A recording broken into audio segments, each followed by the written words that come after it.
go for round two. He's going to go for the knock. Goes for the roll down. And he's spotted CVL. Looks for the clip, but he's not going to be able to get it. Jumps out instead, but goes down. Moving forward, trying to get a better position using the smoker's advantage. Drives straight in. Out instead, but goes down. Now it's just Portal alive. Poor Soul in a 1-1, but he cannot do it.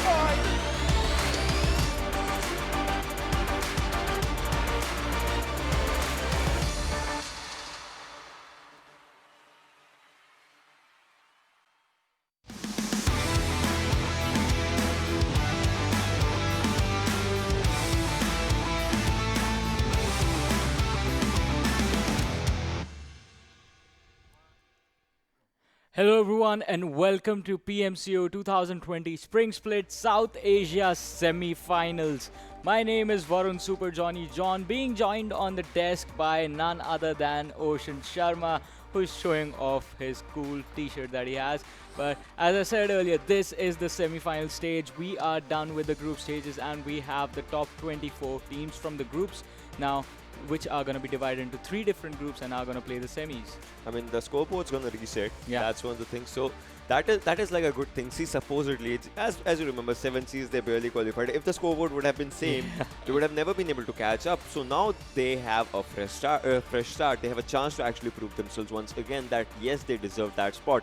Meanwhile, on the other hand, NHN would like to dominate once again. TDP would like to dominate once again. And all those things are going to happen with the points that they're going to get by each and every kill and each and every game. As first position is going to give them 20 points. Second is going to give them 14. Third will give them 10. And after that, it's 8, 7, 6, 5, 4, 3, 2 till the 10th position. And rest assured is... Yeah, it is going to be 1 point each for everyone else. And you get 1 point for every single kill you get. So that is definitely going to make the difference. As we have seen throughout the group stages, skills just changing where the teams are finishing in their standings.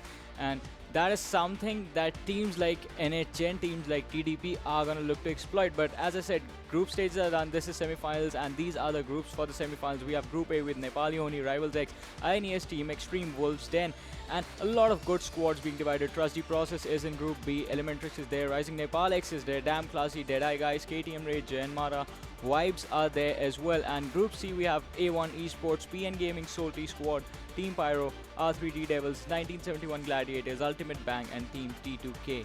I mean, the 2 groups are going to play today are going to be A and B. And the match schedule is right in front of you guys. It's Erangel will be the first match, Sanhok will be the second, Vikendi comes third, and Erangel comes fourth. That means no high grounds. On top, you kind of need to be worried about that thing, to be honest, because there are no high grounds out in this one, because Miramar is off the charts, ladies and gentlemen, for you. So but this kind of, means if you do bad in first Erangel, will be having a good chance in the second Erangel. And talking about today's groups, Group A and B are going to be the one that are going to compete today.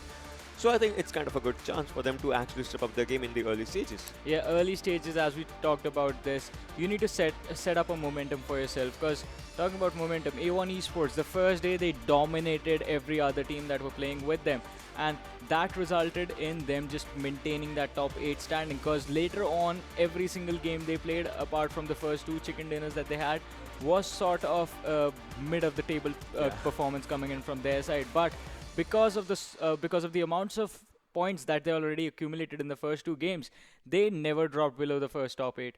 And that was something impressive from the side of A1 Esports. On the other sides, we had teams like TDP, who started out quite slow, but in the later stages of the group stages, just stepped it up. And by the time they had played their final game, they were sitting on the first position. But Nepali Ho Ni was still left to play. They came, they played, they conquered. Then Nepali Ho Ni were first and TDP ended up finishing second. Yeah, I mean, that's like one of the things that actually happened, because the TDP, they were racking up the charts, and they were trying to do it in a really good way. And Nepali Ho Ni was out there. We were hoping that Nepali Ho Ni would be, getting those 100-point marks and all those things. But then that thing kind of fell apart, but still Nepali Ho Ni will be having a chance now. And meanwhile, as you said, A1 Esports, they are not playing today, as they are the first team in Group C. That means Group A and B. And Group A comprises of the first team of the yesterday, that is Nepali Ho Ni, alongside 7C. So that means a huge competition. And if 7C takes up that fight. I would like to see what happens if TDP comes into the equation. Yeah. In the latest stage, I would like to see what happens. And depending upon the fact that you will be playing 2 Erangels, so the first match is gonna be a match that where you understand the mentalities, that how these teams have prepared since the qualifier stage for the semifinals. The second map is going to be a good one because obviously, Sanhok, the fast-paced thing that we always say, and then Vikendi, and then once again Erangel. So if you had a bad Erangel, you can make it up as a good Erangel in the final match. Yeah, because you have to be careful. You will be playing like for the next 6 days. You'll be watching your opponents as well, and you don't want to get gassed out or burnt out too early on. Like if you go guns blazing from the get-go, by the time you play your last game, you are going to be pretty much tired because the stress is going to be there as well. This is PMCO, after all, one of the biggest mobile tournaments in the world, and you have to be careful. And we are in the second stages of this thing. We are in the semifinals. Going forward, you have this, the finals coming in, and from there on out, you go play the Pro League. See, So- it's a funnel, Yeah. right? What happens is you put up a lot of things on that funnel, but then there are filters, the stages that filter you. On the first, it's a lot of things. Then the fine particles go out of it. Then much more finer particles go out of it. But then all of that happens through your struggle, your teammates' patience, your teammates' performances. Each and everything matters, and that funnel at the end takes you to the best spot, and that the best spot will obviously be a trophy. That will be right in front of you. The prize pool, that will be right in front of you. The World League, the big leagues, the bigger names, the biggest names of the stage in the era of PUBG Mobile right now. So I would like to see if a team from here, comes up. It's gonna be incredible, to be honest. It is definitely going to be incredible. But once again, it's sort of I was having a conversation with my friend earlier about okay, teams that we are seeing on the top. TDP, Nepali Ho Ni are 2 of the teams that have already shown up pretty big on the international stage once before. Salty Squad is one of the same teams. Elementrix is there as well. But talking about the surprises coming in, PN Gaming, A1 Esports, teams from Bangladesh have been performing really, really well. And certain teams from Nepal, PN Gaming as well. They have been blowing everyone's mind and can actually contend and can actually contest with the teams like Nepali Ho Ni, who have all this experience with them. And the teams that, did not do really good and did not do really bad, like Jyanmaara, they had a decent run. Hype had a decent run in all of it. So these teams would like to, change up their game. See, when we go back, I mean, I don't know about you because you are kind of busy when you go back home as well, but okay, when we go back, I look through the comments and all, and there are people, chanting their favorite team names. Hype, Jyanmaara, these are the squads that people actually root for. And we are in the first game, ladies and gentlemen, of this semi-final. The first game, Group A versus B. The plane path, the flight is boarding up from Severney to Milta Power, Novorepno, Yasnaya, Mansion, Prison, Shelter, School, Rozhawk. If you want to go, Stalba's an open area, but Georgopol, you're going to have to do some homework to actually get to that area. And Military Base Island, I mean, Novorepno, you can go to that area, but then Military Base, it's kind of going to be a topsy-turvy cup. So we'll have to see which teams, which teams actually go there, which teams go at which direction, and where do the land as the teams are going to start up the land. Yeah, it's definitely going to be a bit interesting. But looking at the trajectory and talking about Erangel, I think On Top is going to be happy because there's this Everest that's there in the military base. Look at this on the southern side of Hospital, and that is one of the tallest points in this map. So you said he does not have a high ground. He does on this map, on Erangel, he does. Okay, to be honest, if you guys know or don't know, I mean, flares are not present in this match, but when you fire a flare goes to a 200 meter point, and in Stalber it's gonna be easy because 200 meters from the sea level, it's really fairly close, and the plane actually comes really close. And 7C Aruz, you can see he is actually gliding up to the area that is behind Georgopol, obviously Georgia City. So he's looking really good. I mean, they can actually loot their Mask is out there, and Aruz is he's like one of our favorite, clutch players, as you like to say. He is one of my favorite clutch players. That is exactly correct. Because this man knows how to stay alive when the situation gets tough. And that is definitely going to be required because all the teams are going to be stepping up their game to the next level. Certain teams would have used the group stages just as an experiment to try out different things and see if things are going to work out for them. The weird sort of strats that they have, weird role switching that they are going to try and do. But this time around, they won't be taking any chances because from here, from the top 24, we are going to cut down to the top 16 who are going to be playing in the finals. And you have to make it into the finals. Talking about making it, KS Ifti is not going to be making it because there is going to be a hit and run. And this is the scene of the crime where DE rated sir just murdered a man in cold blood. I mean, this was like, he just ran Yeah, over. ran He's him like, over. no guns, no problem. I kind of got a car, and let's see if that does damage. Oh, yes, it does. This is great. That's something. Look at TDP Puffy. He is next to Pulse Duty and Dictator and Elementrix, Poo Poo Man and Mr. Hyosu. I mean, Elementrix. Incredible name. They dominated their competition, and Poo Poo Man is ready for it, as I think he has spotted someone, and yes, he did. Dictator has been taken down by Elementrix. Poo Poo Man once again wants to get into a fight. Look at him, Yeti suit. He has that Yeti suit. He's flaunting that Yeti suit, and with that, he's gonna rule the kill feed as Dictator is slowly and steadily going down. Scar L does a lot of damage sometimes at these ranges, and Scarl, you know what Scarl actually is? Scarl is a Scar Light. There are two kinds of Scar guns, Scar H and Scar L. And Scar L is a Scar Light gun, and Light gun is easier to carry. Scar H is going to be the one that actually has 40 bullets in itself and 45 when it uses an extended mag, but then that's not in the PUBG scenario. Elementrix Orange, on the other hand, for you guys, he is Mr. Ape with his clothes. And Wolf69, he is a swimmer right now. As you can see, he is on the underside of the bridge trying to swim to one shore or the other. We'll have to see, we'll have to make a take a look at the zone, that where the zone is. Yeah. We can see, because we'll have to see which team actually has to go to the zone area, as Wolf69 was swimming. Why? That's kind of a question. Was he trying to go to the zone first, as we are just 40 seconds away when the zone starts shrinking? Yeah, but on the other side, they have to be careful from the players of the side of TDP as well, who are present in the close quarter situation with them. And we do see them like slightly on the edge of the minimap, but TDP is just going to get away. Right now, Wolves, the players are quite split up. But look at this, INES taking total control of this Novo area.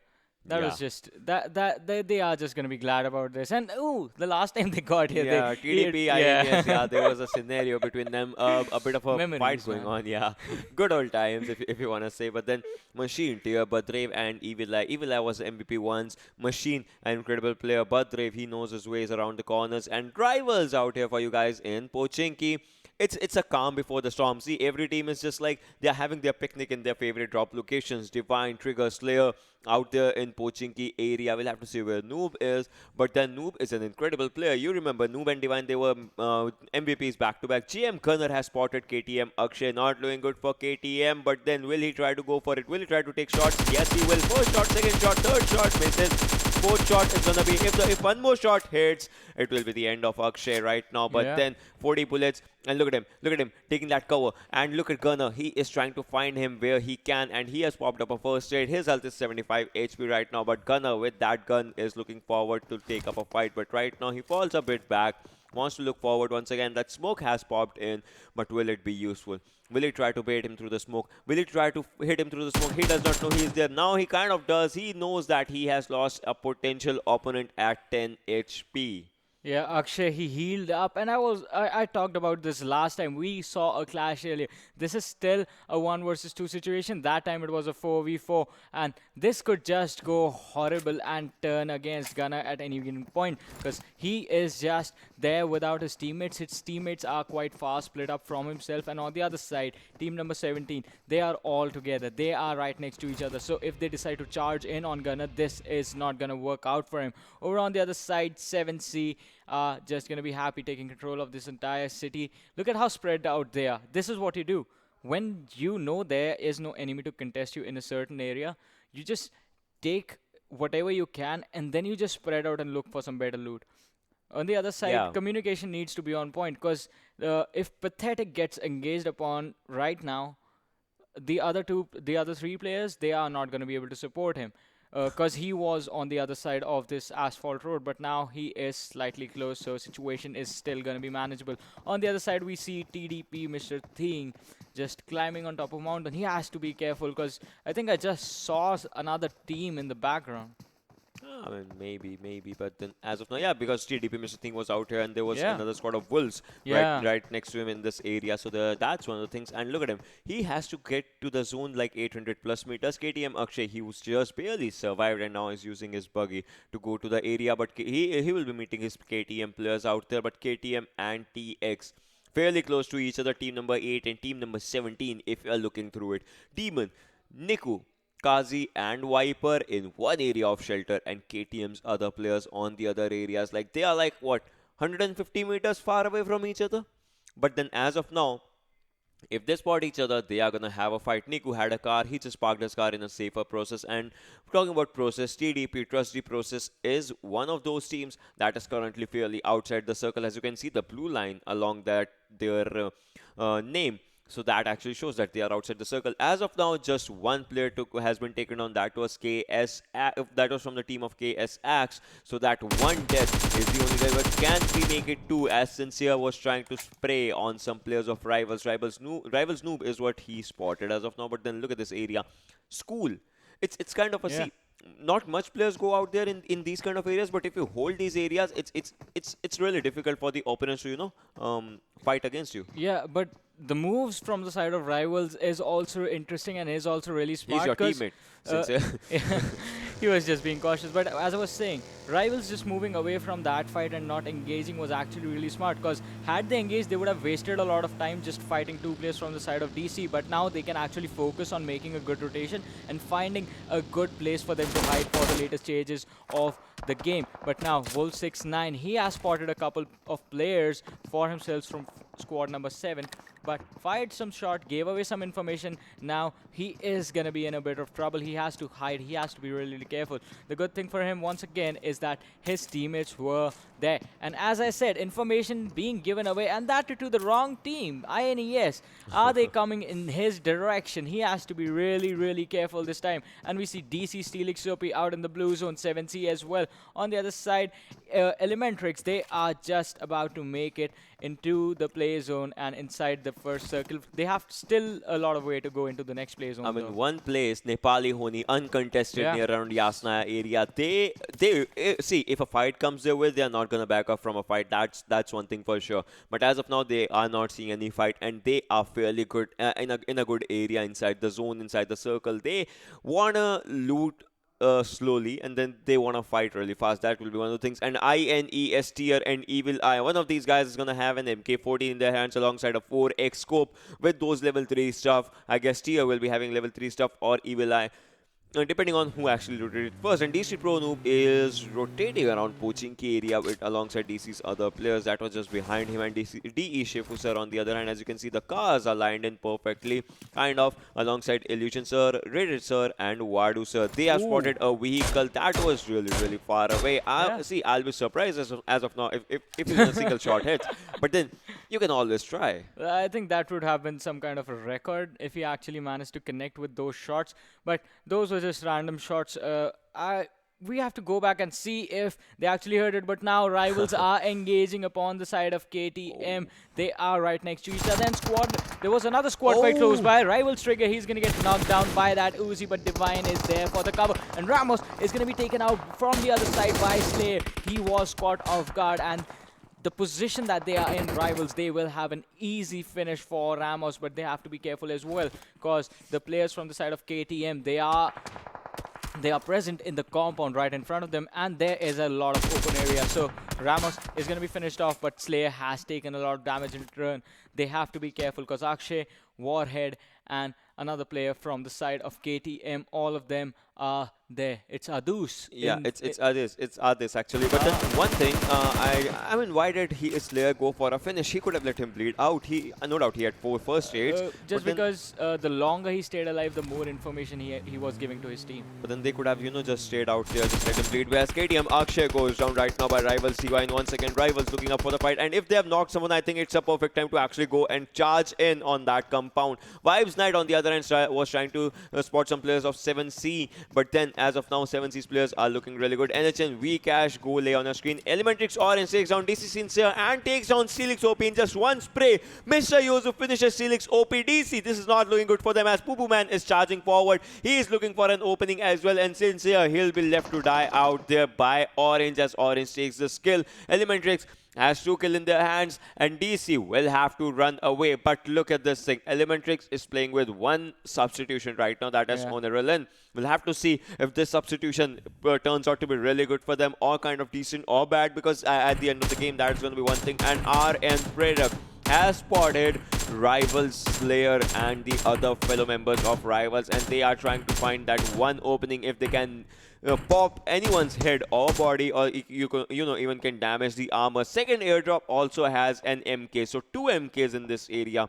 Let's see which MK wins the fight. Yeah, Elementrix, their sub is, they have a high probability of making that work just because this guy has been with the squad for a long time, was with them the last time they played in the PMCO South Asia as well. But on the other side, Nepali Ho Ni in an amazing position for themselves, are going to be the first one to be in the circle, are on the southern side of it. On the other side, look at that, Vibes. They are going to have a tough time just because from the northern side, they will have to be really, really careful.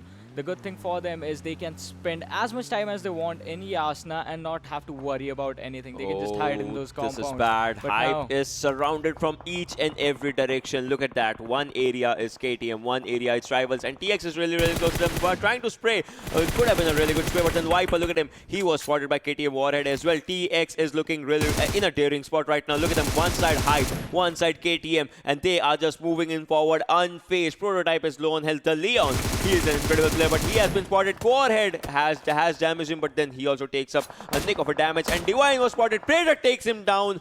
Machine takes him down. Oh my god, that was good. That was a drive-by by INES Machine. He takes him down. The Leon actually takes Rival Noob in his hands. This is the third circle, ladies and gentlemen. 13 minutes and 30 seconds into the game, and he will be finished by INES Evil Eye, as he does not want to give his skill to anyone else. 7Z Maskewite also takes down one player, and Evil Eye was spotted by Prerak, but will try to get into a safer spot as of now, and I think he will manage to get it. yeah, I feel bad for Predak with that. M16 for himself was trying to actually do a lot of damage to the players of INES, but failed to do so. On the other side, the car for the side of INES has already taken a lot of damage, is already up in smokes, but Elementrix just going on fire and lighting the entire team of DC in flames and fury.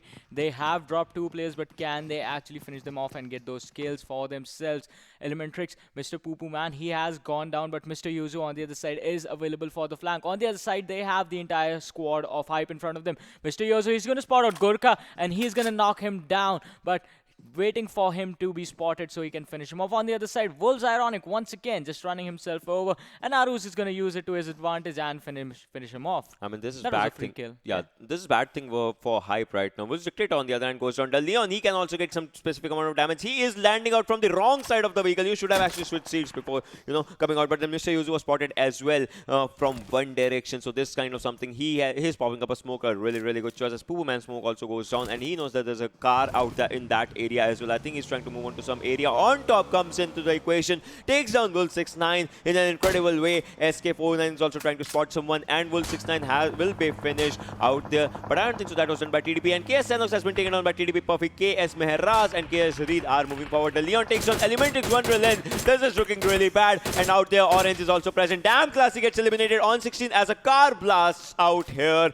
and the Leon is trying to spot someone as Hype Gurkha uses his first aid, his medkit. The zone is gonna shrink. Which side it's going to go? It's going to go Nepali Ho Ni's side, as Nepali Ho Ni is looking really, really confident, and DE squad and TX are the 3 squads inside the circle. Rest assured, each and every squad needs to move. Look at Nepali Ho Ni taking up the center always. Look at them. They are rotating once again. They know that the zone is going to favor the center every time. On the other side, look at Vibes. They were on the northern side of this Yasna Poliana compound, but they decided to move out of it and are now going to be in a bit of trouble. But DETX and Nepali Ho Ni have already taken the zone and are going to be quite comfortable. They have all the time in the world to wait for the teams to come in towards them, and they will be planning their trap. They will be setting that trap for the other team so that they can finish it off. On the other side, if they actually end up engaging with each other, then we are going to have a King of the Hill sort of a battle situation. But now we have another team going down. That was Wolves Den being taken out. 7C's actually obliterated Wolves Den, and TDP Mr. Thing on the other hand takes on KS Mehraz. KS looking in a bad situation,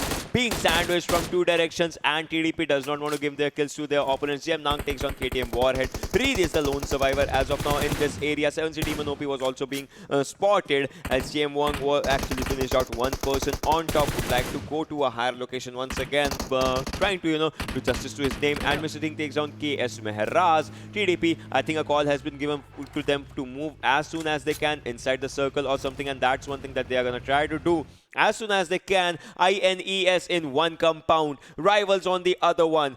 DE in another building. Vibes, NHN, TX7C. This is a party in Yasna, ladies and gentlemen. This is definitely going to be a party, but people are still waiting for it to start. Right now, the teams are just going in for those safer plays and trying to find those hiding spots from this hill. Soneem, he's going to be caught off guard by the players from the side of Nepali Ho Ni. He has been dropped to 10% health, and Akish is going to actually knock him down. But can they actually finish him off? The players from the side of JM, they are retaliating. Lake has been taken down. He has been knocked down. Soneem, he's going to be finished off. The kill being stolen by Rivals. On the other side, 7C, they are engaging upon the side of TDP, and they are trying to fight one other squad as well. One of the players from the side of TDP has already been knocked down, so this is going to be tough. Demon OP from the side of 7C was knocked down as well, so 7C, they are in a clutch as well. On the but now trying to charge in and trying to find close to the door. On top is going to drop Pathetic. The man cannot be stopped even on the flags, but Maski from the side of 7C is actually going to stop him. But here comes Puffy. He tries to spray, he tries to free spray, but another one is there, drops him quite low. But can he finish it off? No, Puffy is going to get knocked down. Utsarga, the only man left standing for the side of TDP. Can he clutch out the situation? Puffy is going to be finished off. Mr. Thing is going to be taken out as well. On top is going to be destroyed from this game as well. But Utsarga, he is still there. He can still take his team even further. All he has to do is survive 7C Pathetic and the two players from the side of DE. But DE, they are just going in on 7C, and Demon is going to be sent to his death by DX. On the other side, Rated Sir is going to drop 7C Arus once again. But players of DE, they just go in. Maski, he did not have a chance, and 7C being eliminated. Now they are going to look to finish off with Sarga, who was the one man from the side of TDP. He is still hiding. He hasn't given any information. He is still there just waiting it out. He has to do that. This is perfect. Ooh. But if he moves, if he moves an inch, he's going to be in trouble. Look at the new circle. Look at that new circle. So many teams outside the zone as of now. They thought that it's going to shift to the northern side of your snap. But right now, the zone makes a tremendous shift. And NHN, really, really incredible play for the zone. They are trying to move into the zone as we are talking. Once again, trying to find a center compound. Rising Nepal is inside the circle. INES is inside the circle. Rivals X inside the circle. And Jyanmaara once again giving that having that circle advantage in their hands. Elementrix is moving from the southern side. They can contest Rising Nepal on that area, and Hype Squad was trying to spot someone else as well. Rivals Trigger has spotted one player from NHN, but as of now, Rivals is like, let's just play a bit safe because we are in the circle. We can hold this area a bit longer. Let's just try to hold it as the fights are happening. Vibes Knight, look at him. Look at him ramming the vehicle through each and every area, and right now he stops. He stops because he knows that going forward is going to be something bad, but spots DE squad, and Vibes Knight takes down Vadu Sir as he was trying to contest, and Knight now takes down another player. KSX gets eliminated. INES machine goes on by DE. Shipu Sir's grenade. Viper takes down Vibes Knight. Mr. Yuzu has spotted one player, two players, three players of Hype. Hype is in a bit of trouble, but then a counter attack comes in. Poo Man, the lone survivor, for taking up the fight. Gurkha takes him down. Elementrix Poo Man goes down, and or else this is the end. Elementrix gets eliminated as Hype goes on to a fight right now. Your hype is real, guys, and this was incredible. INES tier on the other hand trying to find some players. Deadeyes Guys has also been eliminated. Oh my god, Ford is dying everywhere. NHL Lake OP takes down Gurkha YT, but still they are in the fight. Hype still survives to live another day. Prototype gets eliminated. Hype SK49, the lone survivor, surviving through that smoke as of now. But NHN looking incredibly strong. as they're inside the circle. They're in one of the tallest buildings, the longest buildings, the best buildings, the best spot in the circle as of now. Rivals Jyanmaara, TX, Vibes, Red Eye is taking a fight against the zone right now as he is slowly and steadily bleeding out as well. Yeah, but on the other side, TX Demon, he's going to finish off Vibes Red Eye, and that is just going to spell trouble for the entire team. Vikesh, he's going to be spotted out, but Rivals Trigger, oh boy, this man missed all the shots. What are you doing, Trigger? You can't do that in this situation at this level.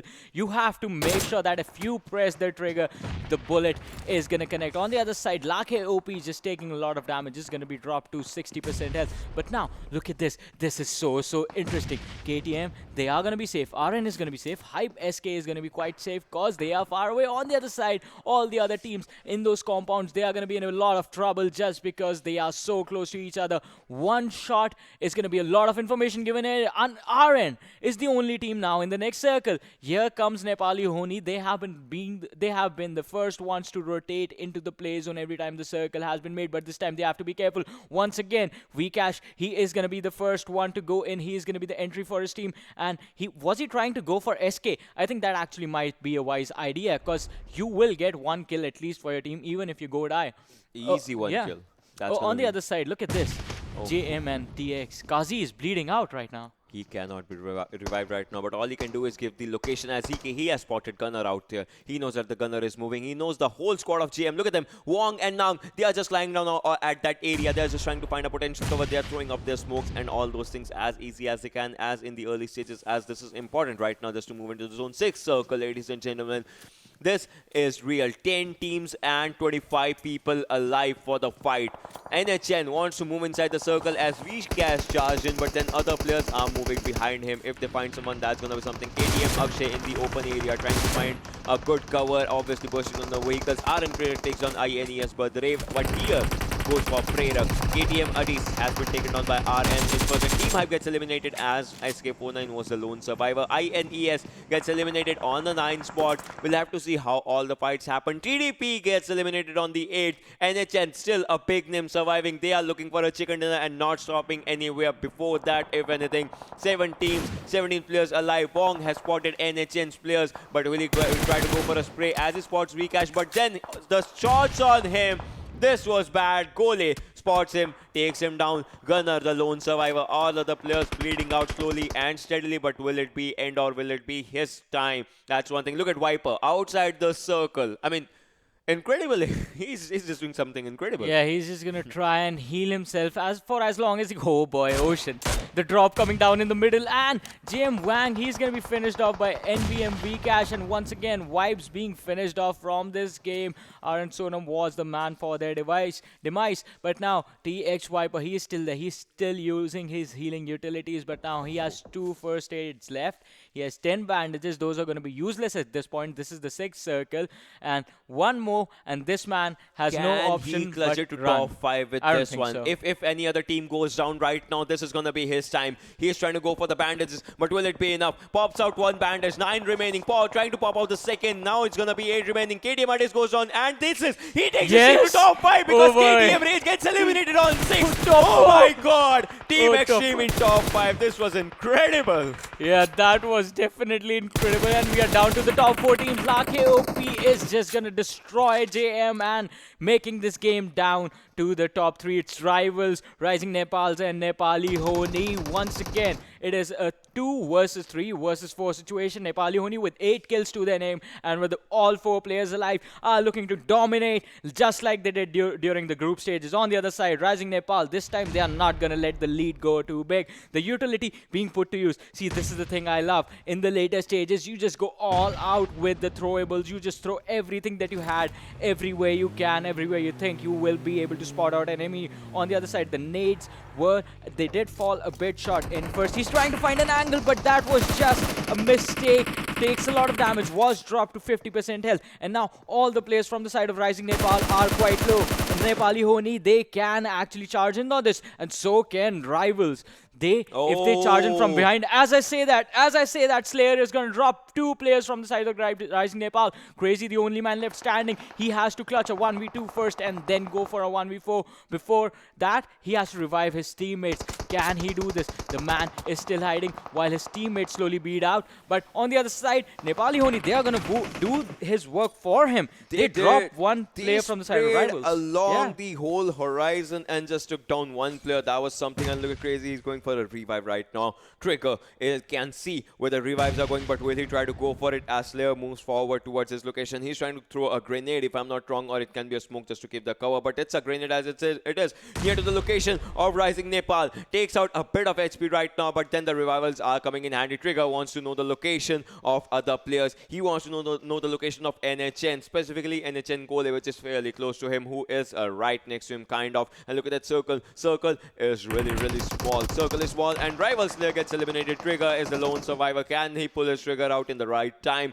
Because this is much more needed out here. He is out there with 0 kills, but his team is out there with 3 kills. Rising Nepal. Nepali Ho Ni. Vcash once again charging in, moving in forward and slowly slithering in towards that victory as he slithers in towards Rising Nepal. Crazy can spot him from the right-hand direction.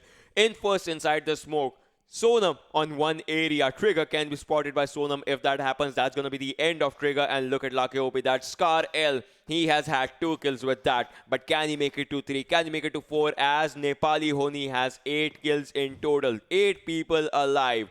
4v3v1 situation. Grenade comes in from goalie. That was a Molotov. Okay, Molotov does some damage or decent damage to Sonam, but Sonam has an adequate cover. Sonam would like to make that adequate cover to use right now because that airdrop is a potential cover. That airdrop goes guns and Sonam was spotted. Takes it down, but Lucky OP gets down by Infers. That was an info that he actually missed, but that's out there. Vcash goes down by Infers, down to 1 HP. He's using a first aid. Vcash, that's gonna be something. Vcash and goalie, 2 players. Akish is down to some low health, and Akish will be finished by Sonam. Oh my god, Rising Nepal, this is a good comeback. This comeback was needed. This comeback was yours. You need to make proper utilization of it. Lucky OP, slowly and steadily bleeding out. A grenade coming in. This is gonna be something. Look at Trigger. Trigger He's on still 1 direction. alive. He's still there. He's still on the minimap. And Lucky, oh no, as I say that, the curse kicking in and Rivals is going to be taken out, but this is a 3 versus 3 situation once again. The side of Rising Nepal, they are in a bit of trouble, but Infirst is going to drop 1 player from the side of Nepali Ho Ni. And oh, a lot of damage being done to the 2 players from the side of Rising Nepal. They are quite low, close to 10% health, but the heals coming in. First, he was at 20%, but now healing up to 75%, and here comes the smoke. On the left as of now. Nepali Ho Ni, Skole and Vcash are left. They have made it to a 2 versus 3, which was once a 3 versus 4. The cards are in their direction, but back to Vcash as Vcash takes 1 player down. Crazy is out there. 2v2 situation. The cards are even. The playing field is even right now. Vcash is low on HP. Goal is low on HP. Meanwhile, Crazy is full on HP right now, and Infos has been taken down as it's a 2v1 situation right now. Crazy, if he gets spotted, that's going to something. Look at Vcash's health. He's going for a trial and a 1v1 situation. Crazy versus Kole. This is going to be intense. This is going to be interesting. Kole, can he spot him, or Crazy? Will he be the one that pulls out a Crazy? Infos has been taken down by Kole. Kole is going for a spray once again. First Sonam, if he spotted this is going to be something. 0 bullets in his gun. 0 bullets reloaded. No. Man, is it reloading or is it not? That's a question. Look at him. He's just standing it out there. What's happening? What is happening? Playzone takes down Sonam. 1v1 situation, but Crazy and Kole. What is happening? Yeah, now he was spraying on somewhere else. I guess he kind of lagged or something, but then look at this. Kole and Crazy back to the even field. 1v1, ladies and gentlemen. This is heart-pumping moment. The first match of semi-finals. Look at their directions. Kole, Crazy can spot him. Crazy knows he's out there. Kole does not know his location. Crazy, look at him. Crazy has his angle. Crazy, will he take it out for Rising Nepal, or will NHN take it out? Both the teams from Nepal. One is Rising and one is Nepali Ho Ni. We'll have to see as 1v1 kicks in the final circle. And I guess he spotted. Kole just spotted him. Kole sprayed on him. But will it work? Whose gun's gonna blaze? Who's gonna stand? Whose crate's gonna form? From which side of this are we gonna see the freeze? Kole comes into charge. Kole takes him down. But oh my god! Nepali Ho Ni on second. And Rising Nepal. What happened? Oh boy, oh boy. No matter who won that last fight, no matter who won that game, that was just intense, and this is the kind of performance we were expecting from the get-go. And the first game of the first day of the semi-finals, for that was just... oh boy.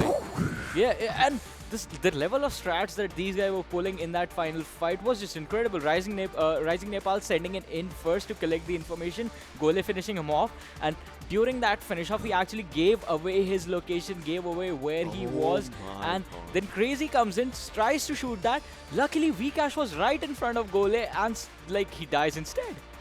This was not just a fight. This fight, trust me, I can say today this fight will be remembered in the history of PMCO semi-finals. One of the best first fights, one of the best ways to kick the first fight in, the first match in, and this is what the goosebumps are all about. The hype is real, the fight is real, the struggle is gonna be at an incredible level because the first and second position, first it was a 3 versus 4, came to a 3v2, came to a 2v2, came to a 1v1, and that 1v1 went to the final circle. Ladies and gentlemen, boys and girls, fasten your seatbelts. It's gonna be a crazy roller coaster. And in the end, it was just Gole stepping up and Literal taking. goosebumps, Yeah, man. chills. Like my heart is like beating really fast right now, but you still have to like think about it as to what happened in that game. Nepali Ho Ni once again just making those early rotations seem to work out for them. And on the other side, as I was talking about that last fight, Gole just built up some courage instead of lying down and just staying there. Actually got up and decided, all right, it's high time to take the fight against Crazy. But it was that spray control that you have, the difference between when you are actually shooting, standing up and lying on the floor, that sort of came into effect because the HPs were dropping at the same time. I mean, this was incredible, but then MVP is what we are going to talk about because MVP, you are the reason that your team is not second and first by 1 point. So them Rising Nepal taking out 4 kills and 778 damage. No doubt, see, alright, here's one thing. No doubt Sonam died a bit before the last fight. Yeah, he wasn't even there. Yeah. For me, Sonam and Crazy both are going to be MVP because Crazy was the one who used his trigger for the last kill, even if he has one kill. He clutched it out in a 1v2. Yeah, he did it in 1v2, and out the survival time is 27 minutes 39 seconds, and the distance traveled is 6.37 kilometers. One thing that I would like to point out 2 things. One about Rising Nepal and one about the Nepali Ho Ni. Yeah. Both teams were one of the first teams to rotate inside the circle. Yeah. As soon as the circle forms, they just sit in their vehicle, ignition on, boost on, inside the zone. And sort of the level of rotations that came in from the side of Nepali Ho Ni were actually really impressive, sending just one guy in to see, because it was an open area. In an open area, there is always a chance that someone's going to be lying on the floor waiting for people to come in, and Vcash was the first person to charge in towards the zone, going in towards the side of Hype SK49 who was there. But that was actually really smart because you send in one person, even if that guy gets knocked down, at least you get the information. All right, we have to be careful now when we go in here. We can't go from here. We have to find another way in. And from the other point I want to bring up is, once again, as I was saying, avoiding fight sort of becomes important at this stage specifically, because as we saw in this game, teams will not give you a single chance, will not allow a single mistake. Every single mistake you make is going to be punished by one team or the other. So you have to be really careful. Don't take useless fights, as Nepali Ho Ni did. Prioritize the rotation into the zone. Prioritize finding a safe space in the zone as well, based on where you think the next circle is going to be, based on how big the current zone is. You have to be careful about that, all that stuff. But after that, let's have a look at the standings for this game and see where the rest of the teams actually finished. Rising Nepal taking the first spot with 31 points. Nepali Ho Ni are on the second with 25 points to their name. First and second team, 11 kills to both of them. Look at this. I mean, see, if Nepali Ho Ni would have won, they would have 12 kills, right? Yeah. But then still, 11 kills for both the teams. That shows the power. Because after that, the third team, Rivals X, has 3 kills.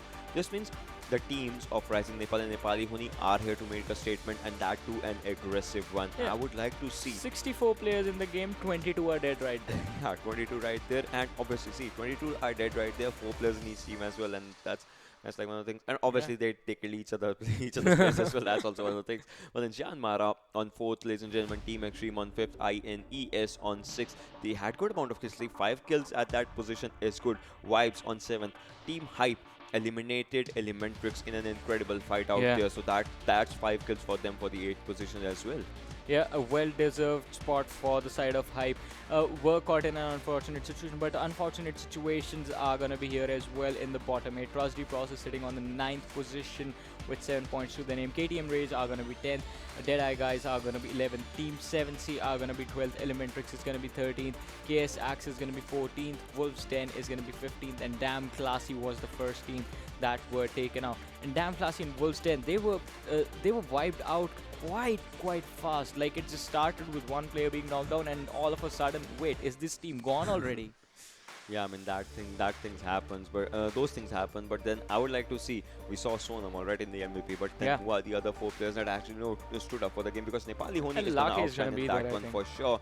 As you can see, Kole, 5 kills, 626 damage, and out of those 5 kills, 3 headshots. That shows that he is ready for it. And if you show him his head, then you are not going to see your head after that. Obviously, that's one thing that's happened. Because it's going to be blown up. Yeah, it's going to pop out a green smoke, and that's a crate out there. That's one thing. And then Sonam out there with 4 kills, 778 damage. Recash, 4 kills, 700. Crazy, 4 kills, 545. And Slayer, obviously 3 kills and 791. Slayer did incredibly good for Rivals, to be honest. Once again, Rivals was one of the teams who actually made it quite far into the game, were part of the top 3 and performing really well. As I said, towards that one moment wherein they actually had an advantage against Rising Nepal, and it would have been Rivals instead of Rising Nepal in the top 2. But Nepali Ho Ni doing the work for the other teams. They are like, hey, you guys can't take the kills. Okay, we'll take them. We'll add them to our score now. Yeah, we'll add that to our table and see 11 kills. That's kind of a number out there. I mean, with the kill leaderboards. I mean, obviously Kole and Sonam, they are both at the top of their game right now. I mean, these both are from the first and second team. So incredible teamwork, incredible game work, incredible game sense from their side. Yeah, that was definitely an incredible game, but we have more to come. This was the first game of the day. We have 3 more to go. We'll be back after a short break. You guys stay tuned and keep watching.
Hello everyone and welcome back after that break to PMCO 2020 Spring Split South Asia semi-final stages. We are with day 1 on and we are done with the first game on Erangel. Moving on, it is going to be Sanhok. My name is Varun Super Johnny John, being joined by Ocean Sharma, and the last fight on Erangel, Ocean. That was next level. Best fight ever, to be honest. Yeah. Like the best fight we have seen so far in the 2020. best fight. Yeah. See, to be honest, hats off to the teams. Rising Nepal, Nepali Ho Ni, because if I would have been in a 1v1 situation, I would have given up at that point. I would have, most people would just start chunking Alright, random nades I'll or tell you one molotovs. thing. I'll tell you one thing. In a classic match, it's a true story. In a classic match, no guy or girl, I mean for that matter, no person can gets much scared of a 1v4 in the final circle as they get scared of a 1v1. Yeah. Because 1v1 actually has that pressure point on them. It's like, what if he spots me? Okay, 4 people are spotting, he'll be like, okay, I might not have a chance. But then 1v1 is like, what if he spots me? What if he knows where my pixel is? What if he sees my backpack and he just knows my location? What if I can't do that? Yeah. So even every single thing counts. And when the circle was out in the dead open, when there were no vehicle covers as well, all they had to make up of a cover was some grasses right in front of them. That was all. Yeah, and then Gole just stepped up and decided, all right, I'm gonna be the bigger man over here, and I'm gonna be the one initiating this fight. I'm gonna be the taller man, or I'm gonna be the one. I'm gonna be the one who steps up in the fight. Could have been. I mean, one person we know, if he had been alive, would have just gone for the higher ground. Yeah, but moving on, as we said, it is going to be Sanhok now, and Sanhok, as we all know, is a smaller map, is a map of aggression. Also, it is a map with a lot of snakes.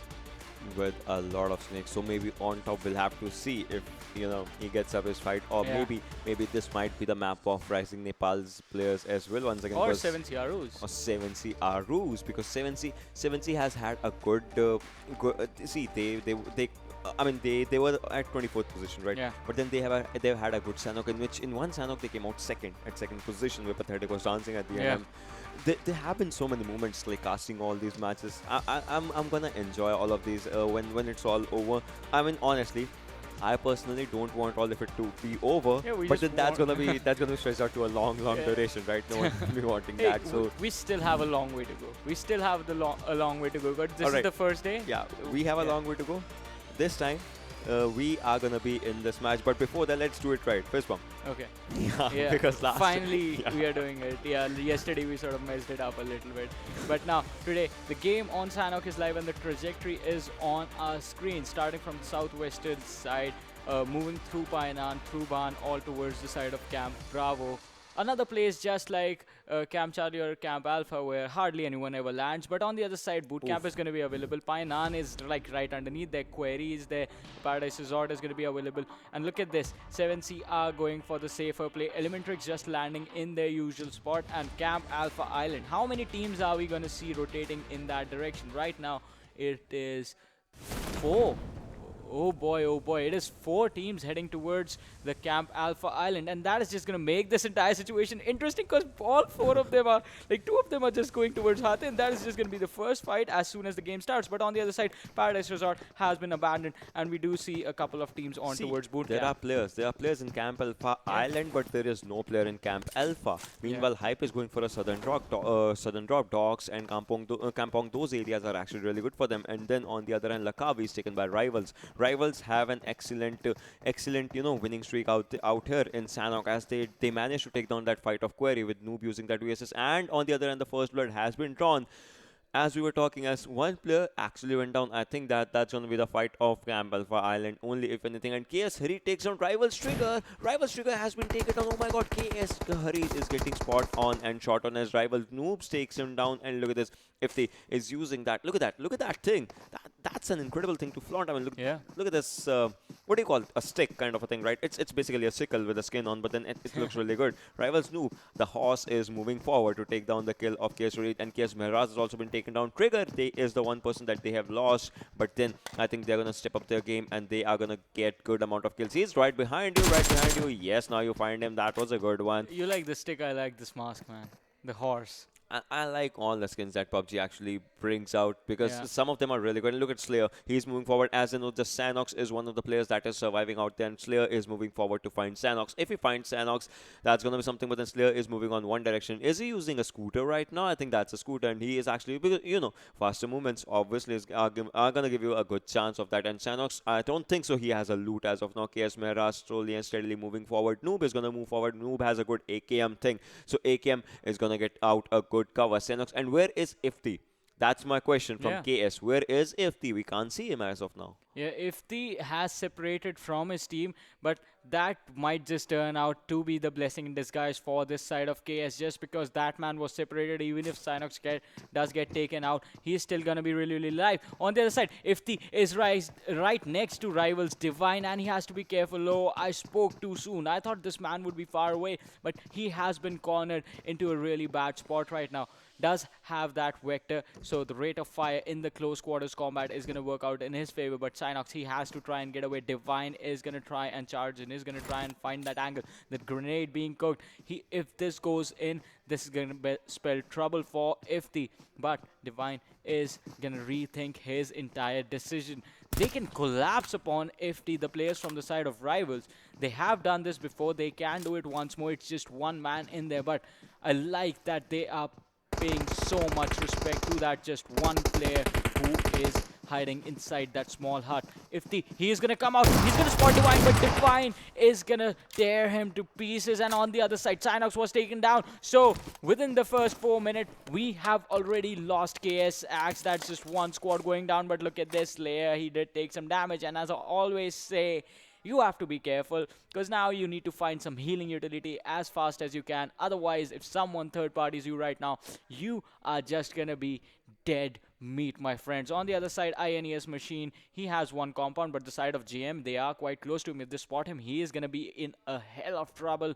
But JM, they have the higher ground. Do they spot the man running? No, he still has the huts behind him. Oh, a couple of pixels. I think Gunner might have seen his legs pass by, and the hints would have been there. If I am correct, Gunner, he knows there was someone there, but Machine, he is going to finally run away, and they are going to be able to get away, but the shots were being fired, so that might just be some information being given towards the side of INES. And Machine was actually spotted. I was correct over there. Machine did take a lot of damage, has dropped down to around 10% health, and the players from the side of JM, here they come. INES, can you actually take this fight? Machine is going to try and heal up, is going to try and be safe, but on the other side there, he has good cover, he has a good flanking position for his team. If he starts shooting, he can actually surprise Jyanmaara at this time. That is totally true. And out there, the first airdrop with that MK14. But Jyanmaara moving forward. Gunner, Wong are in one direction. Spotted by TS. Gunner is in the open. Shots on him, shots on him. Shots have been missed right now. Bad spray. But Evil Eye manages to take down Wong. Gunner knows there's a player right in front of him. And Gunner is taking shots from another direction. But the Rave, on the other hand, has an MK14. The first airdrop, he has looted it. He is looking really good. And Gunner has no helmet. Really bad situation. But look at Badrave. Badrave is on the right hand corner. He is trying to move from that direction. Wong needs a revive badly right now, and if he gets it, that's gonna be a game-changing moment for him. But guns are pointing on him. Guns are looking in his direction as Jyanmaara is looking in a bit of trouble. Sonim is trying to move forward as easy as he can, and Nang is gonna give a revival to Wong right now.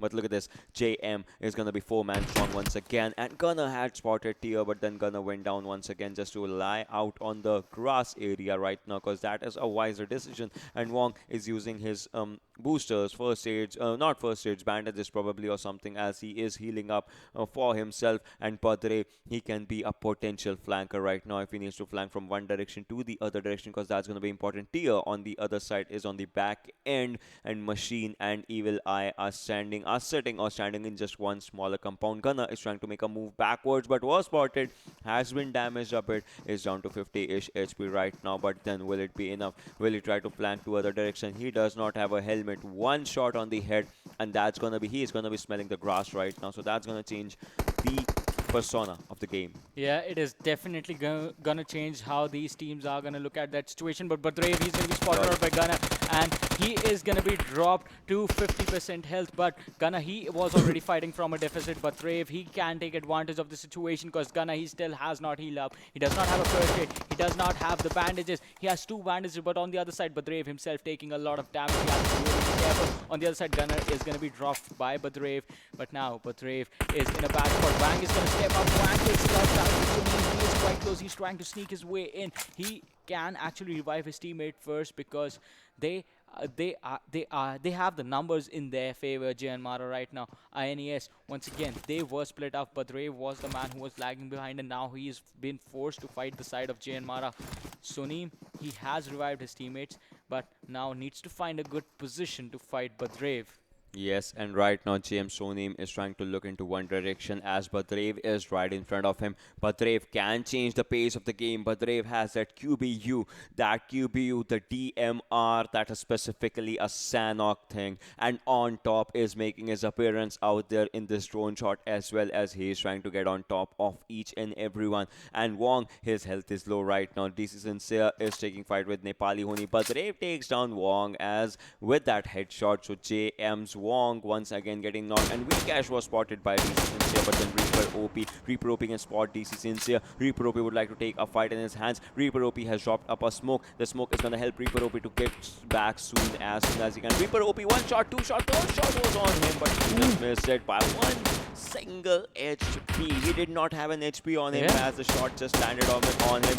Uses the first aid, pops up that first aid. He's going to want to try to move back forward, and then Wong spotted out. Wong has been taken on for the 3rd time, and 3rd time's a charm, because on top comes into the equation, takes him down, is trying to spot Sonim once again. Sonim has been taking damage from behind the area as well. Oh my god, Jyanmaara has been sandwiched, but one side from a squad and one side from just one solo player. And Lakhe OP is trying to spot Sincere as well. On top has been taken down by GM Nang.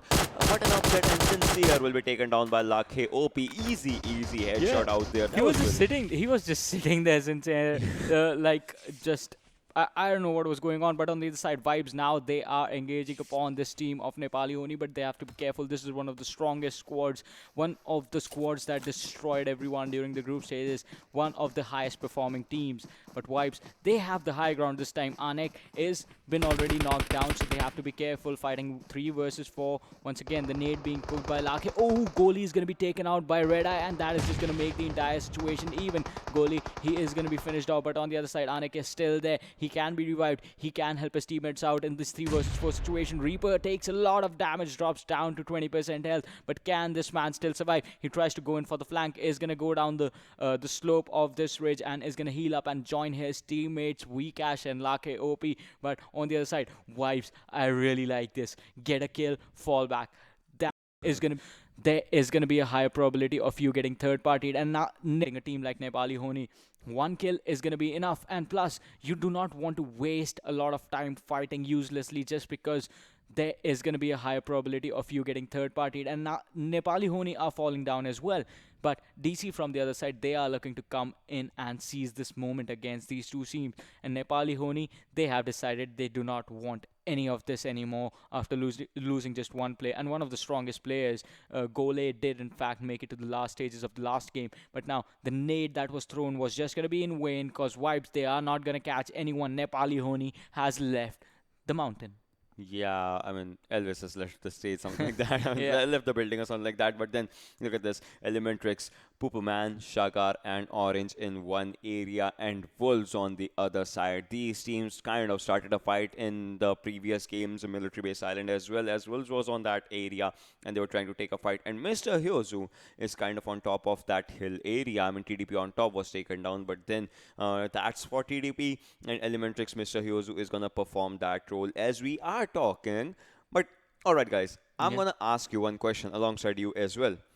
I mean, what would you be preferring to take out in these fights? Would you be see, Sanhok is kind of a map where AWMs and K9s and M24s they can be useful in the first circles, but not as much in the final circles. So, are you gonna prefer DMRs? If yes, which DMR are you gonna prefer? Would you be going for QBU? I mean, because QBU is specifically a Sanhok weapon, but still most of the people ignore QBU because of some different game mechanics. They sometimes don't prefer it. So, what kind of DMR are you guys gonna prefer when it comes to Sanhok? Ocean, I think after last night, the games we played, you might have realized I'm not a snipers man. DMRs are not my thing as well. I'm an assaulter man. Yeah, that is totally true. But still, if you had to choose one DMR, but then meanwhile we'll be coming back to that because Suroj is really low on health and Knight is really right in front of him and he's just come out there, just ding dong, and that's gonna be end of him. And look at Knight, he is trying to find out one more player as Ramos is going from one direction. Red Eyes has moved on forward right now, and then look at this. Oh my God, players are low on health. Red Eye can be spotted, but Red Eye just drops down. Ramos drops down as Vibe Zerard goes for that M416 spray. Knight, this grenade can it do some damage? Because this grenade would do some damage, and yes, there is it. There it was KTM. Akshay on the other hand with that grenade of his own. 7C Pathetic comes in from behind, but Vibes Knight has been taken down. A revival will be coming in handy. 7C is coming for an opportunity of third party. Will this be an opportunity? Because if anything, this is gonna be an opportunity of a lifetime for them. They have had a bad first game. They wanna make a comeback. They want that comeback, and they want it really badly. Vibes on the other hand, Knight, his health is really low. Obviously, he got a revive right now. Puts it up to 75 HP. KTM's players are moving back as easy as they can, but Warhead needs a revival. Will Akshay be able to give it to him? Will Akshay give a revival? Will it be two-man standing from KTM, or will Akshay be the lone survivor? One question. We need that answer. We'll see if that answer comes out. But Vibes squad, what an incredible game they just had against KTM and Wolves. Oh my God, Elementrix kind of in a bit of a trouble right now. Yeah, they are going to be in a bit of trouble, especially Mr. Yozo. He just has one rock in front of him. Other than that, if he wants to get out of that situation, fall back is an open mountain. On the side, it's going to be open area as well. But Vibes Knight, he has proned on the ground, spots out a couple of players, tries to hit them, misses everything that he has. But on the other side, DE, they have lost one player. Rated Sir was knocked down earlier, but now he is going to be revived. But Shifu Sir, he has to be careful. He is trying to engage upon squad of wolves, but now they have the cover, and DE on the other side, they are trying to fight from an open direction, plus the extra added pressure of making it to the next circle that's on the other side of this river.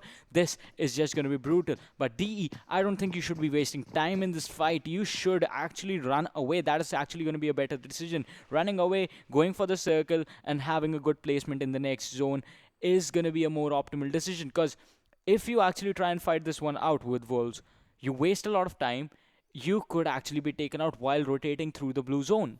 Yeah, I mean, that's totally true. And Blue Zone, obviously, I mean, Sanhok is a smaller map, but then Blue Zone's damage is going to be at that amount only, and that's one of the most important things. But Akshay and Warhead, once again, two players surviving, make it one as one of the players was about to go down. And yes, Akshay goes down, but in pursuit, Evil Eye, using M249 on single tap, is taking out some potential knocks, but his health is really low right now. But have you ever seen M249 being used like this? Single tap M249. We obviously see M249 bursting out, and Crazy is kind of spotted, but Warhead is low on HP. Warhead is a solo survivor for KTM right now, as Akshay is slowly and steadily bleeding out, and ProNoob has his eyes set on Warhead as he wants that kill desperately. He knows the smoke has been done. He knows that the time that he just gave it for the revival, that time is going to cost him each and everything, and maybe a potential kill as well, as he is getting revived right now. Will this revival be given on time? Will they get a time to actually rotate, as the zone is also not on them? DC still XOP on the other hand. One of the players of DC who is inside the zone, all the other three players outside the circle. NHN is trying to make a move as well, and RN won the previous game in an incredible way. But NHN wants that comeback. They are 3-man strong right now, but NHN wants it. And Warhead is low on health, and TX Nico takes on Hype and finishes. TX Demon takes him down, and Hype SK49 has also been taken down. Hype squad once again in grave danger right now, about to make an early exit. Gurkha really low on health right now. We'll have to see what happens. But JM is coming from behind. They have to be careful. The squad of TX, they are going to be sandwiched in an unfortunate situation. They have to finish the two players from the side of Hype as soon as they can. The nade being thrown is going to miss its marks. On the other side, Gurkha is just going to show himself and is going to be taken down again. But JM, they are really close on the side of TX. All the players have left their cover. They are out in the open. JM, if they engage upon this fight, this could be some free kills handed being over to them, because TX, they are distracted from the side of Hype. They have dropped two players players and are going for the finish, and Hype is going to be wiped out.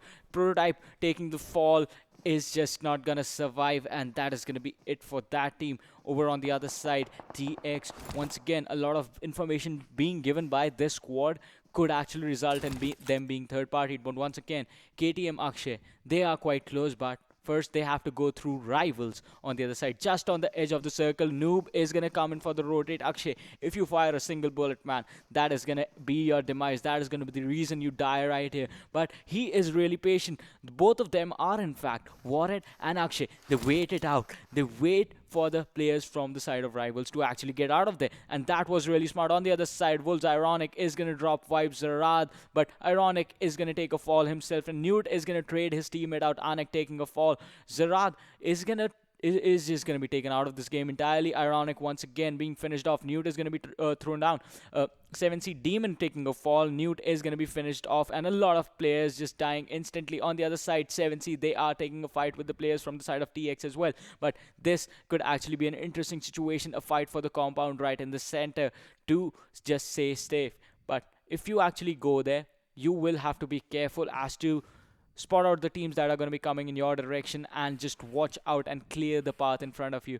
While rotating into the zone, the first thing you have to be careful about is clear your back so that you're not taking any unpredicted fight, and that is exactly what 7C did not do, did not check their backs, and TX Demon is going to take advantage of that situation and is going to knock down one player.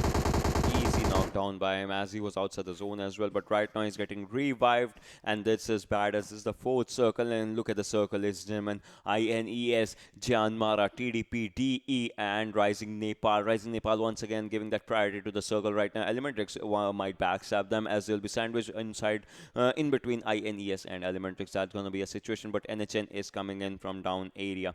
We'll see what happens. But then Lucky Hopi has been taken down, and KTM Warren goes down. KTM Akshay, the lone survivor. Vcash would like to revive, but then Vcash has been taken down. Akshay is taking a fight in his own hands. Reaper OP, the solo survivor for Nepali Ho Ni. Will he be able to take this fight as Vcash has been taken down? Akshay, oh my god, Nepali Ho Ni gets eliminated by DC Atom as well. This is an offset. No one. I don't know. Yeah, the squads that are performing really well earlier are already taking a fall. And KTM Rage is... Wait, what is going on now? The teams are just falling like flies from everywhere. But now this is once again... We are seeing interesting situations after interesting situations because 7C, they are trying to climb a mountain right now, but Rivals is in front of them. But Demon taking a lot of damage from Slayer. Rivals, they have an advantage. Slayer taking a lot of damage from behind. He has to be careful. Information being given to the side of PX, but 7C are going to engage upon both of them. And one of the players, Rival Slayer, is going to be finished off by 7C. Aru securing 3 kills for his team in total. But now 7C, they have to be careful about it because if the other team is getting third party, you could be getting third partied at any given moment. On the other side, Orange is going to be finished off by the players of Vibes. First they knock him down, then they send him to his grave. I mean, that's the whole procedure. But I mean, yeah. The good thing is this time they're not waiting. That is the total procedure. They are not waiting. Usually they just bait it out for, I don't know, like a couple of at least like 10 seconds before they actually go in for the finish. They try and bait out the players and see if teammates are going to come in for the revive. Yeah, but then this time 249 is not going to wait as 7C Demon OP goes on by INES's players. This is bro, that means the 7Cs is taking fights from 2 different directions, 2 different areas, from all the other directions that they can face. Gunner can spot Rivals Noob. If it does, that's going to be an easy kill for him. 7C Pathetic goes down. RN in first takes down Vibes player as well. I don't know. Vibes has been eliminated on 12th spot. We are down to 11 teams. Oh my god, Vibes, as you can see, yeah, Rising Nepal. I think this is the time for Rising Nepal to take a second chicken. Rivals would like to move forward as we are talking. Rivals Nepal, can he actually clutch in 1v3? And yes, he does. 3 players downed by him. 5 kills on Rivals' backpack. Yeah. Rivals Noob's backpack as he pops up that first aid. Solo survival. 8 kills for the team, 5 on his side. This is right in front of you guys. As you can see, 8 kills for Rivals X, and after that comes Rising Nepal with 4 kills and 4 players remaining. Sonim is trying to spot some player. If Sonim does it, that's going to be an easy kill for him as he is not spotted, not faced, but he'll have to move into the zone 60 plus meters. Sincere has been taken down by RN. LXYT makes up another kill for RN. 7C Pathetic goes down. 7C Aruz, you know, when Aruz survives, he survives for good, but he is outside the circle, so that's going to be a different Elementrix goes down. INES machine goes down. Rivals lose 1 HP. Take him home. Gunner has that kill, and Rivals X goes down on 9th position with 8 kill points. Rising Nepal's players are also going down. Elementrix, 7C, and Wolves are outside the circle, and oh my god, Machine has been taken down by Sonam. Easy kill for him, and this is not looking good for the players of INES right now. Players on keys up. Elementrix Shakar as well. Yeah, that was a lot of players being knocked down, but Sonam is going to be blowing up the door, trying to spot out Badrev on the hut in front of him. Now the nade being cooked. Can he actually go in for the knock on this one? The nade has been thrown, the pre-cooked nade. Sonam, he's going to wait it out. He's going to wait for his teammates, but his teammates are in trouble. In first has been knocked down. He is bleeding out, and he is going to be finished off and kicked out of the game. Elementrix on the other side being eliminated as well. Now, DE, they are charging in. Badrev could be in trouble, because if DE comes swooping in, they can actually take out all of these guys at the same time. Choose your team. Choose one team that you Trust think is process. Win. All right, I'm going to choose Rising Nepals right now, ladies and gentlemen. Let's see who actually wins. Badrev takes down DE rated Sir as in this fight. So you have chosen Trust the Process. You have chosen Rising Nepals. Guys, you need to comment out your favorite team, which team is going to win according to you, and which team actually makes up to a really, really good point position, because that's going to be one thing that's going to matter. INES Badrev on the other hand smoking on one direction, as he would like to move in and would like to rotate to the other areas, and we'll have to see what happens. DE Shifusa has been taken down, and Illusion Sir also, and DE is gonna lose this fight. 6 teams remaining, ladies and gentlemen, 15 players alive. INES would like to have this safer spots inside the circle, but they are unfazed by RN Sonam, as Sonam is behind them. Yeah, Sonam is the only man keeping in them some pressure, because had they just, if they were only supposed to deal with the players from the side. Wait, he just gave away his kill, dude. Why would you do that? You could have just used up your healing utility, put in your boost, and then actually try to make it in. Or on the other side, you could have used your throwables a little better, because it would have been a now or never situations if you were going to run out there anyway. On the other side, now that actually opens up a lot of space for the side of INES, because now they just have to deal with the players from the side of DE. It's just one area that they have to watch out for, because look at this. Their backs are covered. There is nothing there. It's just the blue zone. They just have to fight in front of them, and that is such an easy task to do. On the other side, DE Vadus, he is going to be in the blue zone soon, but now he takes a step in. Now he's going to be taking the damage from the players of INES, and this is going to be trouble. And as I say that, he's going to be kicked out. We are down to the top 3 teams in this game and 10 players alive. INES with 2, TDP with all of the players in this game. Wow. TDP is looking really, really strong right now. 3 teams remaining, ladies and gentlemen. Jyanmaara with 2 players surviving, 1 knocked out. INES 2 players surviving, 1 knocked out. And TDP 4 players surviving, 2 points as of now. Badrev goes down. INES 2 men strong as of now. INES Evil Eye and Tia looking for the chicken dinner. They have their eyes on that, but will it be an evil eye? Because that's going to be one thing, and they have to get inside the circle 20 meters as of now. They are outside the circle, and we'll have to see what happens. And Sonam once again goes down. Thanks for coming. That was an easy revival and easy knock once again. That was just unlucky. That's what happens when the PUBG gods are not in your favor. Yeah, that's one of the things. And then INES here kind of slightly overcommitting, but then Tia will be taken down by on top as TDP looks up for the fight, and CM Sonim has been taken out by a Molotov. Gunner also goes on by TDP's Mr. Things Molotov. TDP is looking really good. Mutsarga takes on 1 player as well, and CM's one player surviving, and he'll be taken down, and it is down to a 1v4. Easy 1v4. If anything, look at Evil Eye. 1 solo survivor. Will this be his game? Wait. No. 2 players down. He just chased up. He's looking at 3 players, but oh my god, almost lasted it out. So close. In those last moments, even I was rooting for him, and I picked TDP for the win. Oh my god. But they actually, No words. And M249 is like the perfect weapon for a 1 versus 4. I remembered it. See, Evil Eye. You remember he was the guy who was using M249 on solo. Single shot, single shot. He was using it on single shot. And when I saw, okay, he's a lone survivor, for a second I was like, will he be able to make it? Then you see the gun. As soon as I saw the gun, I remembered, oh my god. 1 player down, 2 player down, 3rd player down. Ocean, what sort of a man actually switches the shooting mode on an M249? Because everyone just uses no shooting mode on M249. You just need to tap for a single shot. No, why do you do the single shot? For long ranges, I mean, that's one You don't thing. use an M249 for long ranges. Yeah, That's the thing. you would have used a different gun or something, but then he was like, but I don't know, but what just happened almost. First game, goosebumps. Oh boy. Second game. Second game was like the ending was just hilarious, man. From the beginning as well, like people are just collapsing upon each other. Rivals noob. He was in a like he knocked down. His teammates actually helped him knock down the 3 players. He was in a 1 versus 2 situation. He was trying to jump on the other side of the rock. He could not do that, so he comes back out and just finishes off the remaining player. Imagine, alright, imagine if he had clutched this. Yeah. Imagine if this M249 had clutched a 1v4. Single shot clutch. I mean, imagine imagine if that had happened. Just That would have- imagine the difference.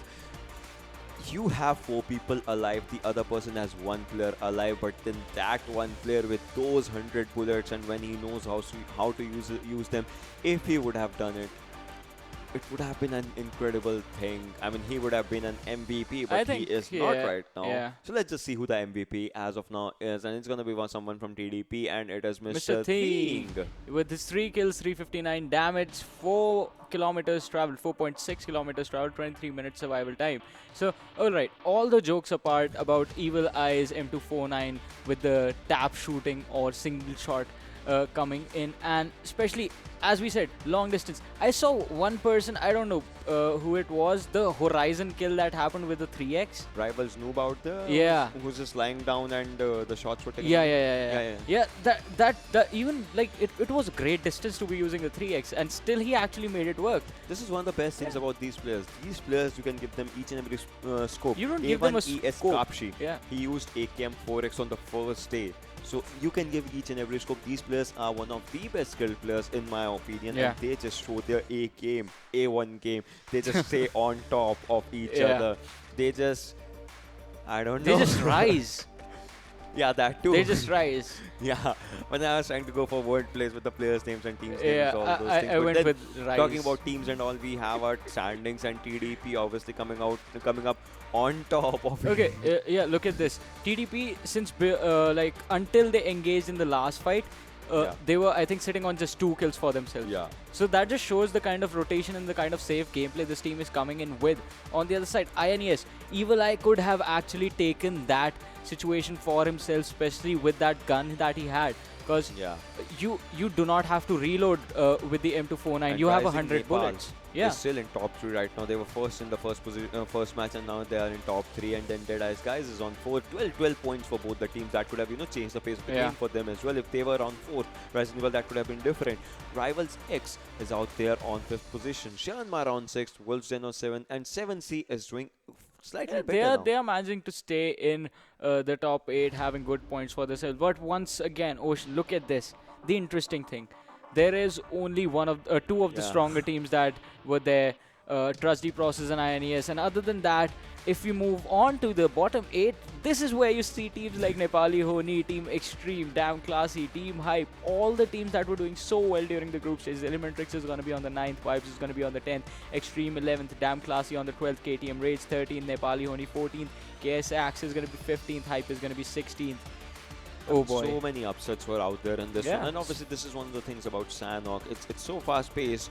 You need to, like you said, while 7C Pathetic was going down, you said he needs to watch his back, and each Yeah. and every team kind of needs to watch their back when it comes to Sanhok, because the fights that happen, the fast paced gameplay that actually happens, it just changes each and everything about your perspective of the game as well. Yeah, talking about perspective, I have the answer to your question that you asked during the middle of the game.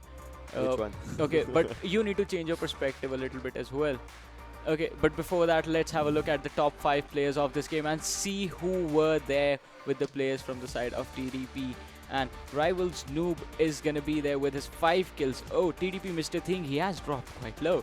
Yeah, I mean, yeah, he has dropped quite low, but then still he manages to stay in top 5. That's a really Yeah. good thing. He was showing his magic with the gun that he was carrying, and INES Badrev is out there with 3 kills. See, after 5, every person has 3 kills. It all just matters on your Look distance. at Badrev. On your damage. 1000 Badrev, damage. 1029 damage, 693 for the next person, that is Red Eyes of Vibes, and then 359 for Mr. Team and Illusion Sir. 350 with 1 headshot in his bag. Yeah, Badrev, like he was surviving in a tough situation, especially with those close quarter combats and with players constantly pressuring him as well. But once again, I'll come back to the conversation we were having before this. Yeah. The answer to your question about which DMR you want to use. And as I said, you need to change your perspective. Can I use a gun on taps instead of a DMR? Because I really don't like sniping, man. I don't like long distance combat. It's like I get bored easily with that. I'd rather just run in. I'll tell you the answer to that question when we'll be heading up after the break in the map of Vikendi, because Vikendi, Oh, it yes. might give you some DMRs, it might give you some might give you some bolt actions, it might It's one of my favorite maps just because of you the get water zones and all those. water zones, plus you are forced into close quarter combat situations against your enemies. But as we said, all that action is lined up for the next game. We'll be back after a short break. You guys stay tuned and keep watching.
Hello everyone and once again welcome back to the PMCO 2020 Spring Split South Asia Semi-Finals Day number 1 where the clash has been going on between teams A and B. My name is Varun Super Johnny John, being joined on the desk by Ocean Sharma.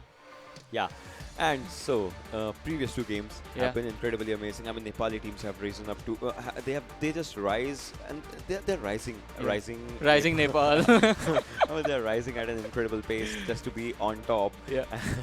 We'll have to see what happens. But then for the first and second match, let's just take a quick look at the overall standings as from what we have right in front of us. And where are my specs? Okay. Rising Rising Nepal is out there on first position with 43 points. TDP on the second one with 35 points. INES on the third position with 28 points. Nepali Ho Ni, first match was good. Second match it kind of dropped, and right now they are with 27 points on fourth position. Rivals X is out there on 5th position with 24 points. Jyanmaara on 6th one. Deadeyes Guys, they have taken a good jump out there from first and second, and they are on 7th position. Team Xtreme ends up this table on the 8th position, and double their position is the total points, that's 16. Yeah, they should be careful this time around because the drop has been happening slowly and steadily. But on the other side, moving on to the next 8, we have Vibes on the 9th, Team 7C on the 10th, Elementrix is going to take the 11th for themselves, Wolves 10 on the 12th, KTM Rage on the 13th, Team Hype on the 14th, Damn Classy on the 15th position. They have not moved at all. KS Axe have taken a dip, though they are on the 16th position. And 16 in the top 16 is where you have to be if you want to make it into the finals. I mean, after this, the there's going to teams be are the at next zero. group. The next group that has not played any game yet. Yeah. So that's one of the things. But then, most importantly, see, Erangel and Sanhok has happened. The map that next used to be was Miramar, Yeah. but then Miramar is out of the equation. So right now we are going to go to the Vikendi, the unpredictable map. So everything changes in this one, because after this it's going to be Erangel once again, and that Erangel, it might be it might fare out as the first Erangel only, or it might change the pace. But then the Vikendi map is surely going to change the pace of the game for me personally. Yeah. Because the zone starts somewhere else. He predicted the final circle should be around Castle. I said Villa, but the zone was on port side. Yeah, so Port of all places. of all the places, you choose port. Oh my God, zone. What are you? Yeah, indeed, what are you? I think we can say that to the entire map of Vikendi, as it were. But once again, as I said earlier before going to the break, that sort of situations wherein you do not have the entire circle to play in forces players to be a little bit more proactive. Earlier rotations will actually have the advantages because you will be able to take the compounds, you will be able to position yourself as you want and not play it based on the reaction that the other team in front of you is making. Yeah. That is definitely going to give you an advantage. Totally, that actually gives you an advantage, and all that matters is how you rotate in Vikendi. Yeah. Because Vikendi, for the first of all, Vikendi is, as we always say, infamously famous for its SMG loot. G36C sometimes comes into the equation when it comes to AR fights and all those things. Obviously, there's no Scarl out there, and then the snowmobiles, the snow bikes, and all those things. The rotations that happened yesterday, the zone was on the port side, and that water area which INES actually was holding, and they were taking fights from that area to all the other areas. They did not allow Rising Nepal to actually get into the zone, to get into the circle. But then one player on the other hand, KS Axe, KS Miraz, he was actually trying to take the fight. So all of these things actually comes up to the matter of the fact. The day before yesterday, the zone was totally on land for the second time. The day before that also the zone was totally on the land. But then if we just neglect these two days, the zone actually takes up good amount of shifts. As we are in the match, ladies and gentlemen, Volnova, Cantra, Hot Springs Winery, Dino Park, Towar, Castle, Cement Factory, Movatra. All right, guess where the zone's gonna be. I say Cosmodrome area. I'll go with Dobro Mesto this time just because it's towards the edge of the circle. For once, please agree with me. Dude, you and I play different styles. You are a man of sheer will and commitment, just like John Wick. The reason I said this sentence is because Ocean told me a really bad joke earlier. If John Wick was on Vikendi, his name would be John Vikendi. Yeah, see, it would have been funnier. It was funny in my mind, but when I said it, the implementation kind of sucked. So yeah, if John Wick was playing a game of Vikendi, will his name be John Vikendi? Oh, this time Ocean, the circle is entirely on land. Oh boy, The I game. should have said Castle, man. I should have gone with All right, Castle let's this time. just do one thing. Let's just ask our lovely audience as well. Where do you think the final circle is gonna be? I choose Villa, as Villa has a really good team, and Yeah. that is TDP as well. Which place you go, Castle? No, no, no, no, no. I'll go with the war. All right, you're going with Tawar, but Yeah. then, ladies and gentlemen, these, as you can see, Anek is the lone survivor. He is surrounded by wolves from three different directions. 6-9 on one end, Dictator and Ironic on the other side, and Newty on the other side. Anek is in the middle. Zerad behind him, Cherry OP behind him, and one more player on the other side. That's gonna be Red Eye. So Vibes is kind of in a bit of a trouble right now as they are surrounded. But then all of it comes out to the loot, the kind of loot that they have, because Tawar area, this is kind of a a difficult area to take fights on, and Yeah. especially the early fights. Zerad, he can go out of that building, he can climb up on top, and he can take down three players out there. That is 6-9, Ironic, and Dictator, but then he won't be spotted in that scenario.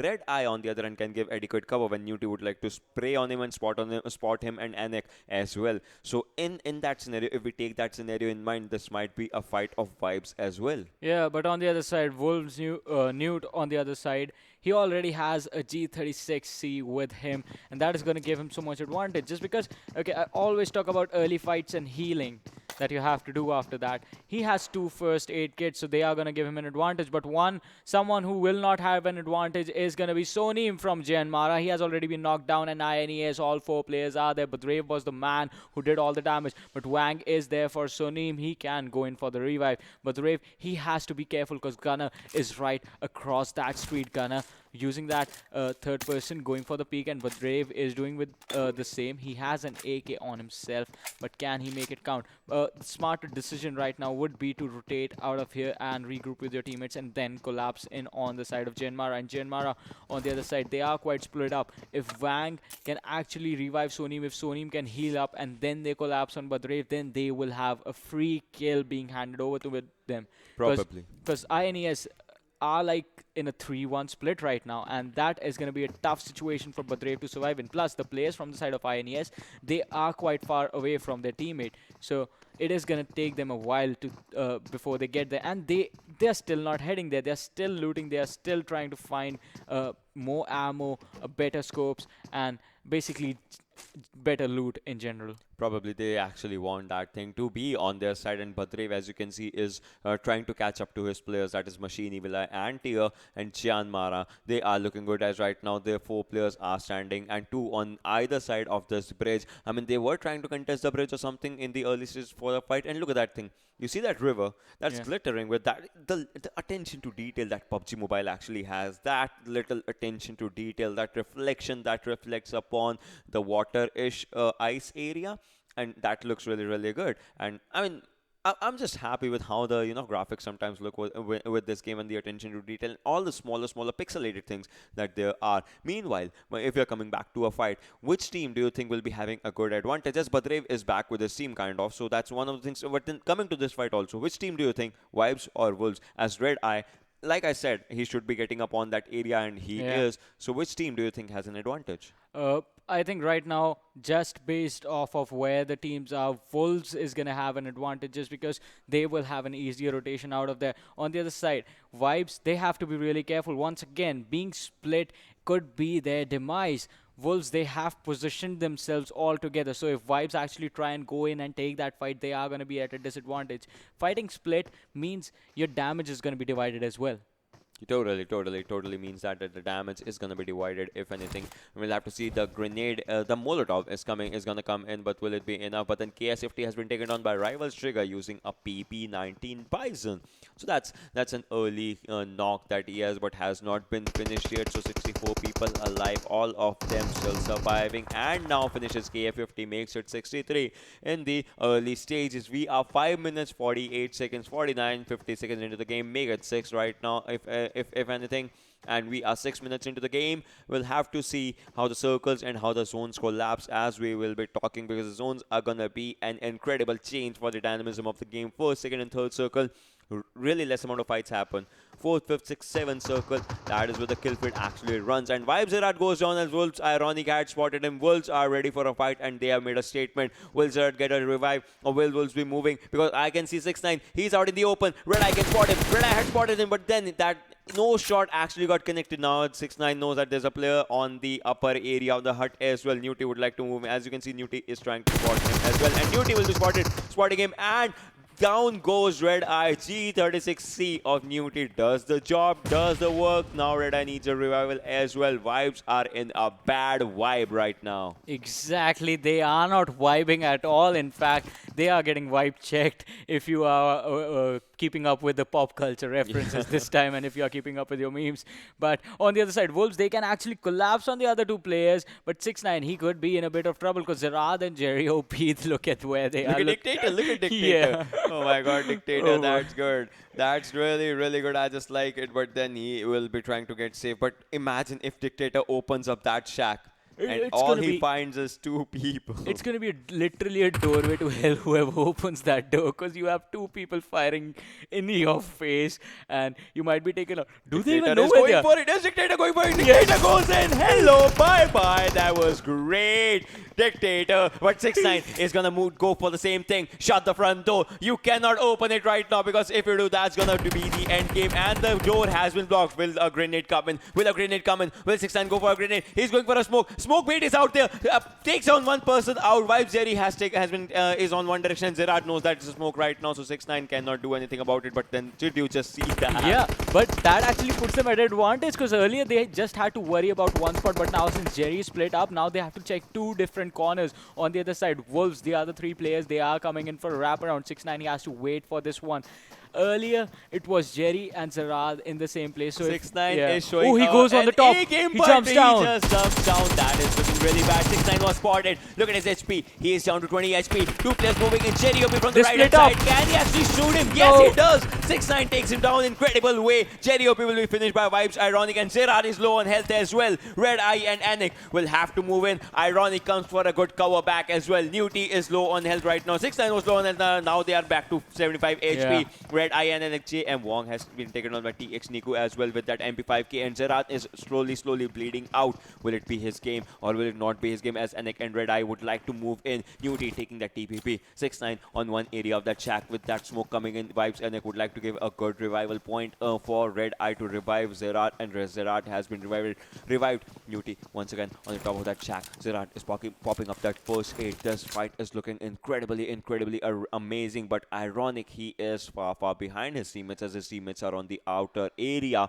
of that house. Newty, he desperately wants to move inside. Look at Newty. He just wants to barge in. He wants those 3 kills. Vcash has been taken down by KTM Warhead and will be finished. I mean, Nepali Ho Ni is in a bad situation as well. Yeah, they are in a bad spot, but another team that's in a bad spot is going to be the side of Wolves just because they lack health in comparison to the players from the side of Vibes. Oh, he's on the rooftop. If they do not spot him, this could spell trouble for the entire side of Vibes. And Red Eye, could he be caught off guard? Newt, he's still checking his corners. He's still checking down towards where the side of Vibes are now. Red Eye on the stairs. He's going to run back, fall back, try and wrap around with his teammates. On the other side, Zerad and Anik, they are still trying to spot out the players from the side of Wolves. But Newt could be the man who changes it all. Ironic and 6ix9ine, they are waiting for that opening. Red Eye is waiting for the same on the other side. The utility being used is not going to do much because they are still confused as to where Newt is. I think they realize he is on the rooftops, but now sticking close to the wall could be the thing that saves him. Newt charges indoors. The other players from the side of Wolves actually come in. Zerad trading damage. He's going to be knocked down. Anik, the left standing. He's going to have to wait for Red Eye to come in for the save. But Anik, he jumps in on the window. In the bathroom fighting. Anik is going to fall down as well. And these 2 players are just going to lose their lives. Red Eye in a 1 versus 3 situation. Can you clutch this out? No. The safer play would be to run away. And that is exactly what this man is going to do now. Red Eye. That is really bad for him right now, as Vibes have been kind of eliminated. 75% of Vibes has been eliminated. Meanwhile, Wolves had lost just 1 player, that is Dictator. Vibes Zerad gets finished by Wolves. Ironic, as he was slowly and steadily bleeding out. But the play started when Newt just became a Spider-Man. He just went on the upper area of that house. He stood there waiting for his opponents to make a mistake, and when they made a mistake, that was it. World 69 still using some utilities, some throwables to find out some players where they are, but then Red Eyes moving forward, and the zone is shrinking. 7C playing outside the edge of the zone. Vibes Red Eye making a big rotation as does not want to give his 16th spot as of now. But then once again, all the other teams are inside the zone, and TX captain gets eliminated by INES, but he was taken down. Yeah. But then Hype is really close to Rising Nepal, and Rising Nepal no stopping this team. First match, second dinner, second match, third position. This team is really good. Yeah, and consistency is the key that is going to help you qualify for the finals. But Rising Nepal, yes, they have been doing really well. But Ocean, we have seen this one team does well in 2 games, but in the remaining 2 games, they just fall apart because they are being targeted by the other teams right now. We have INS Evil Eye running out in the open, trying to spot out the players from the side of TX. On the other side, Rising Nepal still in a standoff situation against the players from the side of Hype. And this is an airdrop with the MK14, the ammo, the suppressor for the AR, and the level 3 armor and helmet. Pretty decent. Pretty good. And the shot actually landed on TX, but taking his health down to like 20-ish, 25 HP, and KTM Suroj has been taken down by NHN Kole. The fight that KTM started, NHN is looking to end that one in an incredible way. TX Niku knows that there's that one player who is actually becoming a pain for them, and he wants to spot him, he wants to take him down, and that will be one thing as Batrev can be spotted, and Tier has taken some damage from some other direction. TX knows one more area, JM is coming for them. Teams on each and every side, each and every direction. Tia is slowly and slowly healing up for him. Evil Eye and Badrev are on good health right now, but then will that be enough or won't that be enough? That's one of the questions. And TX in this compound still inside the zone. The second circle is gonna come in shortly as we are talking, as 13 minutes into the game, and the circle is about to come. And M24 for Nepali Ho Ni's demise. Will that be it? Gonna takes on INES here, and Akshay is using that M24. I want to see if this is enough, because this M24, if it just rains hellfire, one shot, one headshot, one person down, that's the beauty of this thing. And TX even takes down INES tier as we are talking. So I think INES is kind of in a bit of trouble as well. Yeah, they are going to be in a bit of trouble, but now we have to watch this team, Nepali Ho Ni, who have been wreaking havoc so far, but today are falling a little bit short of the level of performances that we and everyone expects from them. But on the other side, KTM, they have to be careful. They shot at 7Cs who were just driving by quite peacefully, and Nepali Ho Ni is the team that they have to worry about right now. But on the other side, KTM, they themselves have been doing pretty well. Lake, he is still trying to spot out the players from the team. KTM, squad number 17, right in front of them, but still being careful. Did he spot one on the window? I have to see. If he goes and checks back, that means he did see the pixel of the head of the person who was trying to peek the corner of the window. But once again, so this, what Lake is doing right now, this is one of the most important things that you have to do when you're playing competitive. You have to clear your back. You do not want to get third party by a surprise squad that is just coming in just because you did not check your backs and you did not clear that area. Before you go in for a fight, make sure that there is no one coming in, and if there is, take the fight on the back first before trying to rotate further inside the zone, or if you're outside the zone, making into the zone. Make sure that your back is clear so the fights in front of you are a lot easier for yourself. Yeah, I mean, that is totally true. And obviously, watching your back and all the areas when when the zones rotations occur, that's one of the game-changing moments where you now that they know that there's no one there, now they rotate. And NHN is known for the early rotations right now. Starting today, NHN is doing really incredible rotation when it comes to zone and all those areas. 7Cs, on the other hand, was not that fortunate in the previous match. And TDP, ladies and gentlemen, INES is near around TDP in the Swilla area. Padre wants to move forward. TDP Puffy has spotted him, and now this grenade will do some damage because the grenade has popped in. The pen was opened and the grenade was thrown, and now his Uzi has been reloaded. Obviously, that grenade was kind of a hit and miss case as of now, but then we'll have to see what happens. Badrev is out there. Machine wants to move backward as the call has been given. Right now, let's just not take the fight. The people that are inside the house are always safe. A good, wise decision. And INES, obviously, they had lost one player, but still with those three players, they are good. And Elementrix Shaga, he wants this drop, the third air drop with level 3 gears, and obviously MK will be picking it up. That's one question. 4 times scope, and obviously an adrenaline syringe as well. And Crazy wants to move forward as Crazy is trying to spot some players from DC that are right in front of him. Yeah, the syringe in itself is a really crucial utility, and in certain situations can be the only thing that can save your life. But on the other side, this Mexican standoff is still a standoff. Rising Nepal and Hype, they are still staring at each other, not doing anything, not moving at all. Hype are looking at Rising Nepal. Rising Nepal is looking at Hype, and both of them have agreed that we are not going to shoot. It is a peaceful war there. They're fighting. As of now, it is a peaceful thing that they are not fighting, but when they are going to start fighting, that's going to change each and everything for the game as well. Rising Nepal, Sonam, Alex YT, Prerak, and Crazy. Crazy knows that there's a team behind them as well, that is DC, and he would like to take and engage a fight from them as well. But Prototype, SK49, The Leon, and Gurkha YT, 4 players from Team Hype, they are also ready for a fight. You can see Prototype on your screen, ladies and gentlemen. M16 in his hands. M16 for a big for a longer range, Yeah. and Uzi with a suppressor and extended mag for the extremely close range. Level 1 backpack, level 2 helmet and vest, 3 times scope that he has just scoped in for NH and goalie. Will he be able to make a proper utilization of it? DC, Rising Nepal, NHN, Hype in all those areas. They're trying to contest each other just so that they can eliminate one team, because as of now, this is one of the first times. 18 minutes. We are about to be 18 minutes into the game, and all 16 teams are alive. Vibes Red I was supposed to eliminate, and if that would have happened, it would have been 15 teams. But as of now, still one player surviving for his team, and all 16 teams are intact. This is something different. You don't experience this, but then this shows. This was supposed to be Miramar, right? But then just imagine, from the 16, Yeah. it won't be much of a time when you'll see just 6 teams remaining and something like that, because it's going to be now starting this circle. Fourth one. In less than 1 or 2 minutes, you're going to see potential fights, because the circle is going to favor some teams. It's not going to favor some other teams, and it's going to just change each and everything. Okay, Look at this. This is what happens when the zone is entirely on land on Vikendi. The pace of the game just slows down to what a snail would walk on, what a snail would crawl on. Because snails don't have legs, they don't walk.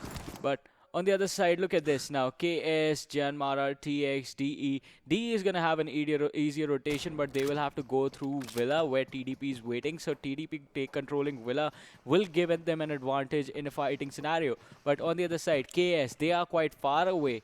And JM, TX, they have to fight amongst themselves before they actually try and rotate in towards the side of the zone. But on the other side, JM, they were trying to go in for the split. As we saw on the minimap, Kazi, he just might have spotted the pixels of Gunner's head, and yes, he did, because that exact spot where he shot, that was where Gunner peeked from.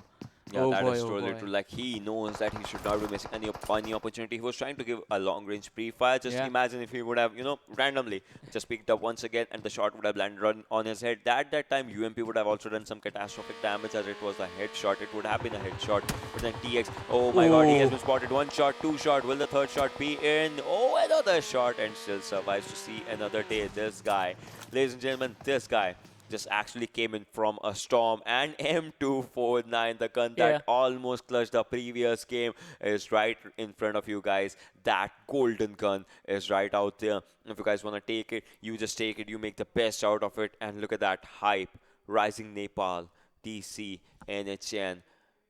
Big names, big squads, big fights are going to come in. I've been expecting this fight to start, to be honest, for expected to start a little bit sooner. Okay. Yeah, last year, in fact. But Hype but and teams have yeah, the they strategy. are being careful the this strategy, time. the strategizing each and everything. And Vibes Red Eye once again, the solo survivor. Your leg is visible. Your leg is visible. He missed it, Mr. Yozu. The flick not connecting. But on the other side, look at this. Hyper just deciding to go for the players of rivals instead, and Trigger has already taken a lot of damage.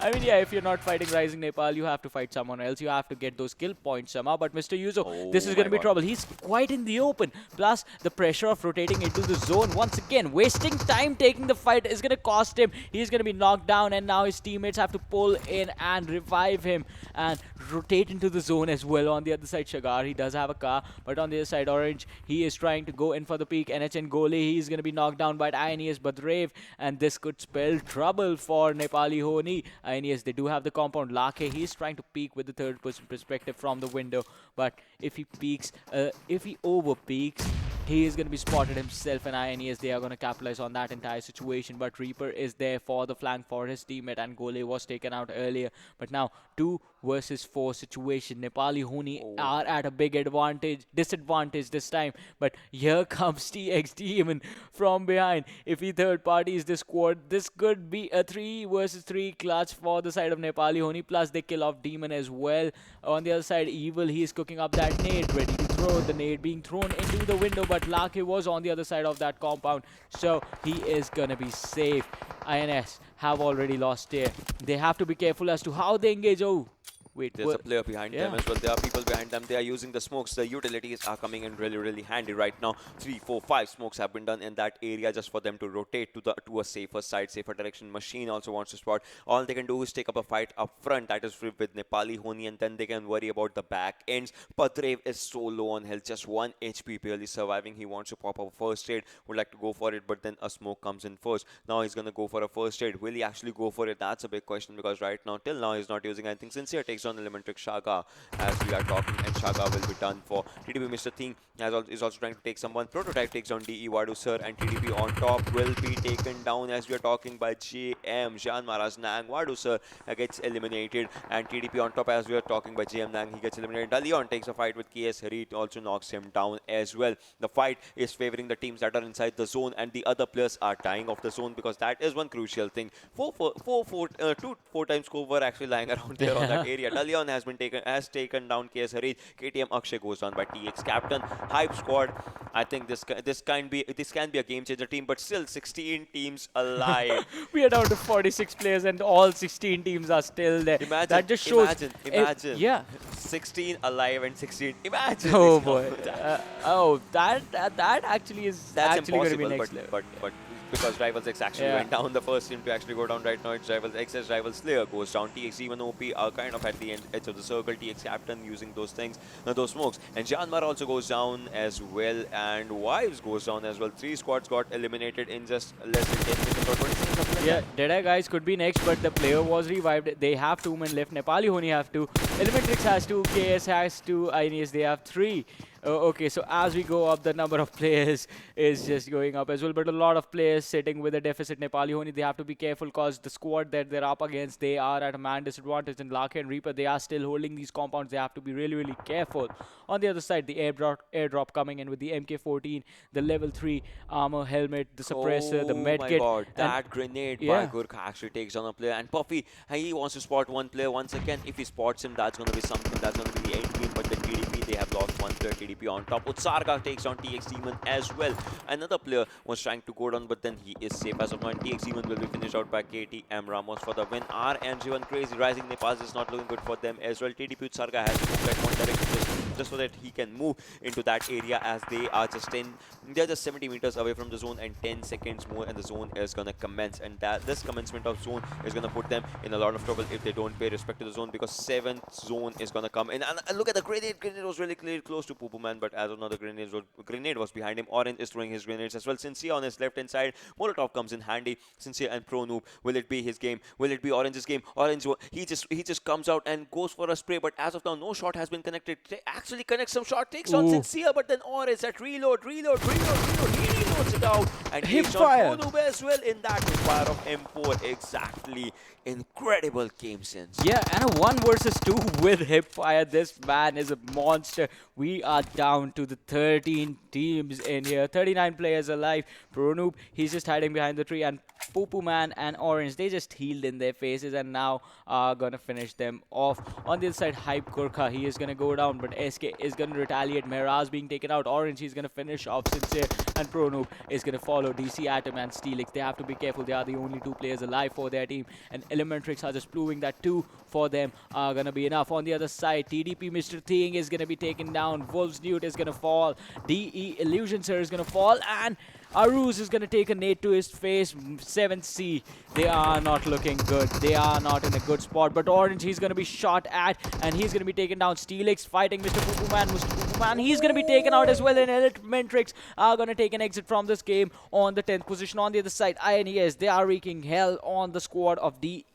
Oh, Rising Nepal Sonam actually takes down Steelix. OP has actually made utilization of the fact that Steelix was coming out of the zone. He was already low on HP. Look at this circle. Oh my god, this is one of the difficult circles to actually counter because Rising Nepal's 2 players, those are the only ones that are in the circle. Wolf 69 goes down as 7C Pathetic sprays with that M4 Glacier, and Wolf's Ironic takes down 7C's Pathetic once again. DC Steelix OP will be finished by Rising Nepal Sonam, and 7C Demon OP is using smokes right now to counter. But this fight, INES and NHN still not happening. Still a cold war going in this Hype area. versus RN again. I mean, yeah, exactly. I mean, it's still not happening. Damn Classic gets eliminated as DC Atom goes down by a grenade, and Reaper OP is out there for you, ladies and gentlemen. He knows that INES is out there just to give him trouble. They need to get inside the zone. Rising Nepal 2 split. Incredible strategy. Sonam on one direction, another plays on the other direction. 7C Muscovite goes down. I think that will be end of 7C as Arus also gets finished in a really easy way. Wolves Ironic low on health. Bye-bye, thanks for coming, KTM Ramos. And Wolves then gets eliminated on 8th position with 3 kills in their hands. INES Badrev goes down by RNLXYT. This can be the opening Nepali Ho Ni needs. They know, no, it's 2 players out there, and Badrev is slowly and steadily bleeding out. Prerak, on the other hand, trying to spot some players. If he can do it, that's going to be something. But then I guess a Hype players, this might be an end game for them as well, as Rising Nepal have their eyes on them. 7C Demon OP takes on KTM. Akshay, 7 teams remaining, 19 players. Hellfire is coming down. Yeah, Hellfire is indeed coming down, and Team 7C, they have to be really, really careful. Just 1 player alive. On the other side, Nepali Ho Ni with 2 are still in that engagement, but INES, Nepali Ho Ni used that moment to get away, but TX Kazi is there looking for the Molotov in the building. Evil Eye, he could actually pop out at any moment, but that submachine gun not being able to dish out the damage on the other side. So now he is trying to spot the players from the side of Hype, but on the other side, Crazy is going to drop the team Hype, and the entire team is going to take an exit from the game. On the other side, Dalion getting blown up. Captain is going to drop INES, but Raven INES, they are going to be charged upon from the side of Team Xtreme. They are going in through the building. Evil Eye is going to be finished off. 2 players knocked down. Can they make this happen? Machine, the only man left standing with 50% health. He has to revive his teammates and then take the fight, or he has to first priority is going to be the clutch, and Machine, he's going to come out of the smoke. He's going to drop both of them. Oh boy, Machine and Badrev, man, Badrev was revived at the last potential second that was needed, and that changed everything. And out there, Machine takes down 1 more player. He is using MK, and MK is an incredible gun as he's showing 10 people alive, 4 teams remaining. Machine is going really good, and KTM takes down 2 players. Oh my god, NH and Reaper OP, this might be the comeback Nepali Ho Ni needs, but he's the lone survivor. No comebacks as Nepali Ho Ni makes their exit on 4th position with 2 kills. This might be INES's game, if anything, as Badrev has spotted a Rising Nepal, and Rising Nepal once again making their way to top 3. KTM versus INES versus Rising Nepal. 8 players alive, 3 teams remaining. This is looking really, really good for Rising Nepal as of now, as they have 4 players intact. All 4 players from their team, INES, Badrev and Machine. They can actually make some use. Smokes coming in handy right now. Smokes are going to change each and everything for them, for how they rotate, how they can actually go for it. And Warhead gets a revival right now. Warhead might be popping up a first aid, and Suroj is the one who has revived Warhead. And KTM needs to move into the zone. INES needs to move into the zone, and that M4, that can come in handy. Machine is moving in as easy as he can. 2 players, but then Machine takes him down. Suroj takes down RNLXYT. Molotov is coming in handy right now. This is looking really, really good for INES, as well as KTM is taking fight from one direction to Rising Nepal. They have spotted 1 player, that is AlexYT, who is slowly and steadily bleeding out. KTM, INES, they are collapsing upon the players from Rising Nepal. Prerak, he takes some damage, but INES is coming from the front. KTM raids, they are going to take an exit, and this could be INES's opportunity. Rising Nepal, they have already lost 1 player, so this is going to be a fair fight of 2 versus 2 situation because Prerak was knocked down. Machine, you have to either finish that boy lying there or you have to kill him off because he is giving so much information to his teammates. You have to do something about it. now. But Sonam was finished off. Now Crazy is the only man left standing, and Badresh just jumps in and finishes the last player, Sonam, who was left standing in INES. They clutch it out. See, 2 players. INES lost their 2 players early. Yeah. And the rest of the 2 players, they have 11 kills. 6 for 1, 5 for 1. And Machine had an MK14. He used that MK on auto. And that auto MK obliterated everything out there.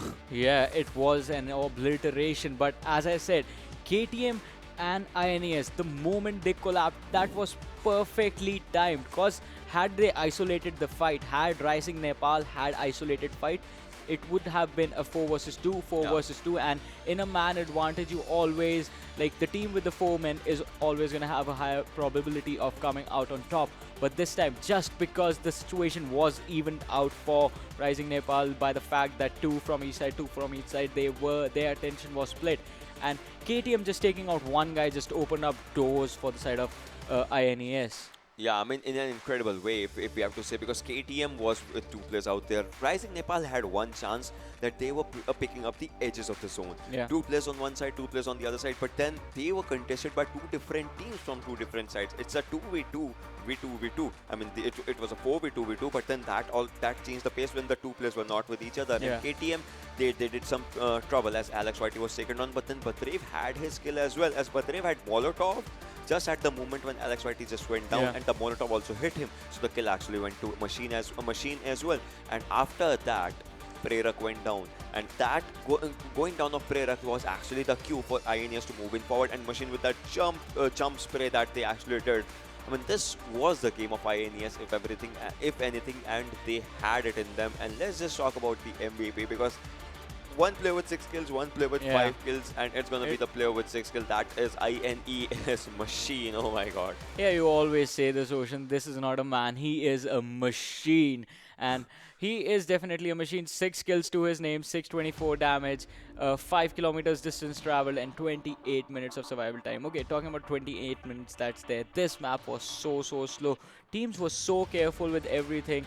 Everyone was just staying put wherever they were. If they ever spotted a team, the only engagement that we saw, the only engagement close enough to the style of play we saw during the group stages was the one between Wolves.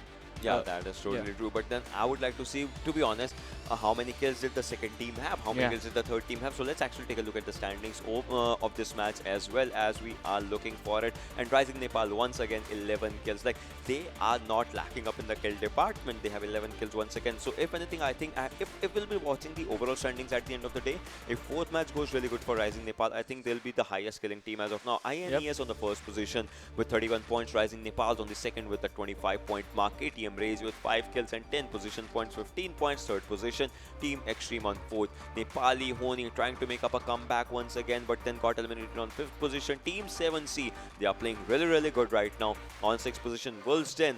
Decent performance, better than the previous game, are on 7th position. Team Hype, obviously a better performance than the previous game, are on 8th position as of now.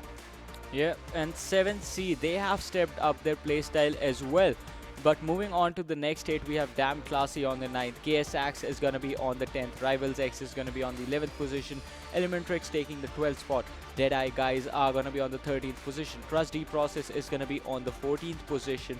Vibes is going to be on the 16th. And Jyanmaara is going to be on the 16th position. And as I was saying, I was talking about Team 7C. They have been consistent, if not anything. They have been consistent, but I would like to point out TDP, Elementrix. What's going wrong out there? No Miramar. That has to be the thing for the side of TDP. No high grounds. In Erangel, they did perform a decent, well, just because Erangel does have some mountains, but Vikendi, you have slight slopes. The mountains are there, but it's a weird situation to fight in on those mountains. Because compounds are there as well. On Miramar, wherein if you are on a mountain, it's just open area.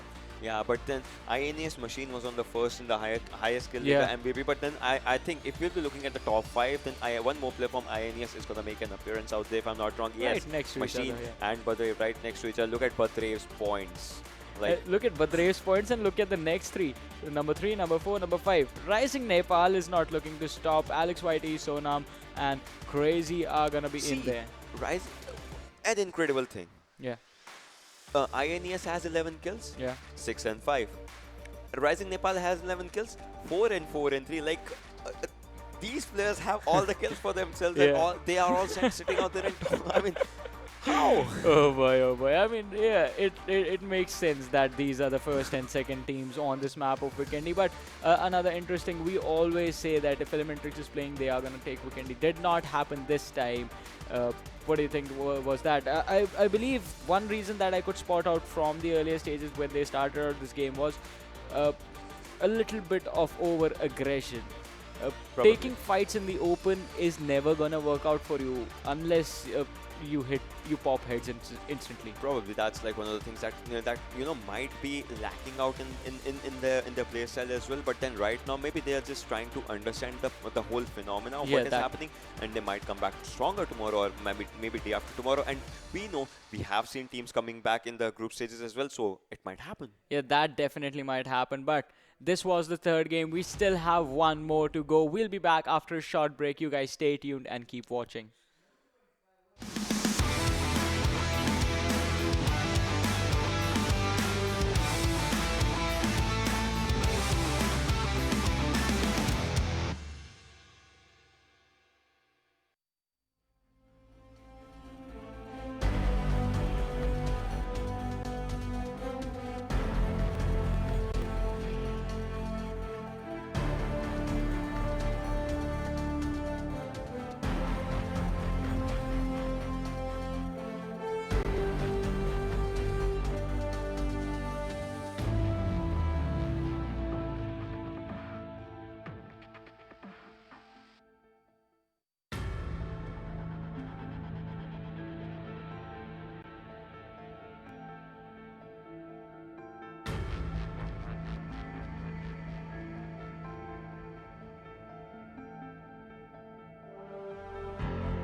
What's up, ladies and gentlemen? Welcome back to PMCO 2020 Spring Split South Asia Semi-Finals. My name is Varun Super Johnny John, being joined on the desk by Ocean Sharma, and we are at the last game of day number one, being played between Group A and B. I mean, the last game, but has the first map. Erangel Yes. once again. Erangel makes a special appearance or something. You can just say it like that, like a cameo of Erangel comes in. Ladies and gentlemen, presenting Erangel.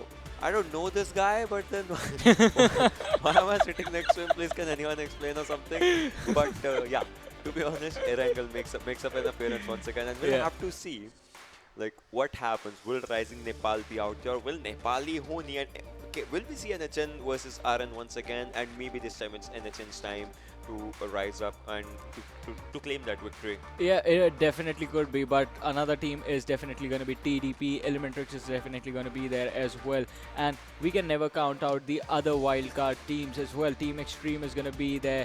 You have Wolves Den, who actually put up amazing performances. INES once again after that last game, definitely going to look to contest this one. But it is once again talking about Rising Nepal being consistent on day one throughout all the 3 games that were being played. That I guess is just going to put them up ahead if they actually have a top 3 standing in the last one as well. Alright, I gotta ask you guys one question and you one question once again, because I asked too many questions, I don't know why. So imagine, see, right, there are kill points and position points, right? If you are given chance of either of 2 things, first position with just 1 kill or final position with 20 kills, what are you gonna choose? Like, first position with 1 kill gives you 21 points, cost 20 plus 1. Yeah. And final position with 20 kills is still giving you 21 points, cost 20 plus 1. Yeah, I'll go with the final position because kills get a priority in the overall standings if you have the same points. So 21-21, but since I have more kills, I just move up. Yeah, that's a good one. But then I'll be Quick choosing. math. See, I'll be choosing first with 1 kill just because I'll be the only MVP with my team in just 1 kill, and everyone will be like they have done so many kills. And I'll be MVP showing out there in the screen or something. You know. Ocean is just a greedy man after all. Okay, that escalated quickly, but then you guys should also comment it down below just to let me know like which position and what point would you be preferring out of both the scenarios. Also, one more thing, you guys can comment as well. Which team do you think is going to take Erangel this time? Yeah, and also one more thing, he's just 6 followers short on Instagram, so if we can get a lower thirds once again, as he'll be getting 400 followers on Instagram as we're talking, and still no lower thirds as of now. Okay. But never mind that. Talking about the strategies this time around on map, because we saw Erangel. That was somewhat of whatever Erangel is, usually pretty generic. But then we moved on to Sanhok. Pace slowed down. Erangel felt like Sanhok during group stages, like everyone was constantly fighting. Then we moved on to Vikendi, which felt like Myanmar at this point. And pace was like not even there. We were down to this 5th circle when I think the first team went down, and it was just really slow. So this raises the debate, because this time on Erangel the trajectory is starting from the western. That is the western side of the military base. The trajectory was from 7A to Milta Power in Novoripnoi, that one, and now this is like completely perpendicular to that. Yeah, this, exactly. This is totally different. And 7Cs are making an early drop on Primos. So you have military base island, now you have Milta, you have farm split thing, you have shelter, you have prison, you have mansion, Lipovka, Milta Power, Yasnaya if a team wants to go to that area, Pochinki as well. School is also going to be there. And if you are looking to survive, I think Ruins is going to be the perfect spot for you. We talk a lot about Ruins, and we are missing Miramar's Ruins, although that Ruins is being missed by each and everyone, as no one actually goes there, so that is literally missed by each and everyone, so that's one of the things. But then look at this, Elementrix on their generic drop of military base right now, they are going to a really good area. DC is going out a different area, but look at Orange. He's moving at a different pace from the other people of Elementrix. Yeah, that is definitely going to be interesting because he is quite far up and quite split from his team. Oh, And the circle this time is on the western side of the map. Gadka is going to be there, Ravens is going to be there, School, Pochinki, Query, Ferripier, Primorsk. The northern part of the military base is going to be there as well. So having bridge camps is not going to be a thing that you have. I mean, it is going to be a thing that you have to worry about, but you yeah, don't have to worry about rushing into one. You yeah. can take your time while crossing a bridge. But look at this. What you can't take your time with is going to be against KTM, Akshay, and Vibes Red Eye. They come face to face. Who will kill whom? Oh, he spots the player without a gun, and Red Eye is just going to fall down. He did not have any armor either. And he's going to try and catch the other players from the side of Vibes as well. Knight was hiding in that warehouse, and he's hiding behind the barrels, and Akshay is going to spot him out. He's going to knock him down as well, and that's going to be the 2 free kills for this man with that Scar L. I mean, KTM is looking really good right now. I mean, they already have 2 kills. Seems like a good thing. And I think they're going to make up to a 3rd kill if that grenade goes on it. And Alex already takes down Ironic with a fist fight. That was kind of a different pace of the game that he just picked out. And Enek is down to 75 HP. He is on the upper edge of the area. But then will that be enough? We'll have to see. Vibes on the other hand takes down KTM. Warhead. Warhead is down, and Vibes with that M16. I think he has 2 M. Oh, he has M16 and a shotgun. Extremely useful in close range as well. But then Warhead, will he be able to get a revival or not? That's a bit of a question. I mean, KTM, they had a good start, took down 2 kills, but now the tables have turned. Yeah, the tables have turned indeed because Warhead was caught off guard. Now he's slowly bleeding. On the other side, Anik, he is on the rooftop. Zarad is quite split from his teammate. This is going to be a bad situation. Warhead, he is going to fall off. He's going to be killed off. Zarad getting that kill for his team. These 2 players, Anik and Zarad, are in a 2 versus 3 situation now. Oh no. This could be really, really unfortunate because Suraj, he has an high ground. If he spots Anik, he has an AK and he has a scope as well. He is going to take that shot, and probably, if he's accurate enough with the spray control, he can knock down Anik. Zarat is going to be caught. Both these players are going to be caught off guard by Suraj. On the other side, they are totally focused on Akshay. So Suraj, he should have peeked and tried and take this information for his teammates. Akshay, he has a VSS, a good weapon for a long range fight. But on the other side, Anik, he moved down from the rooftop to the floor right under and was peeking from the windows. Yeah, as of now, that was one thing. But then Suraj, he has a really, really good angle right now Yeah. over Vibes Anik.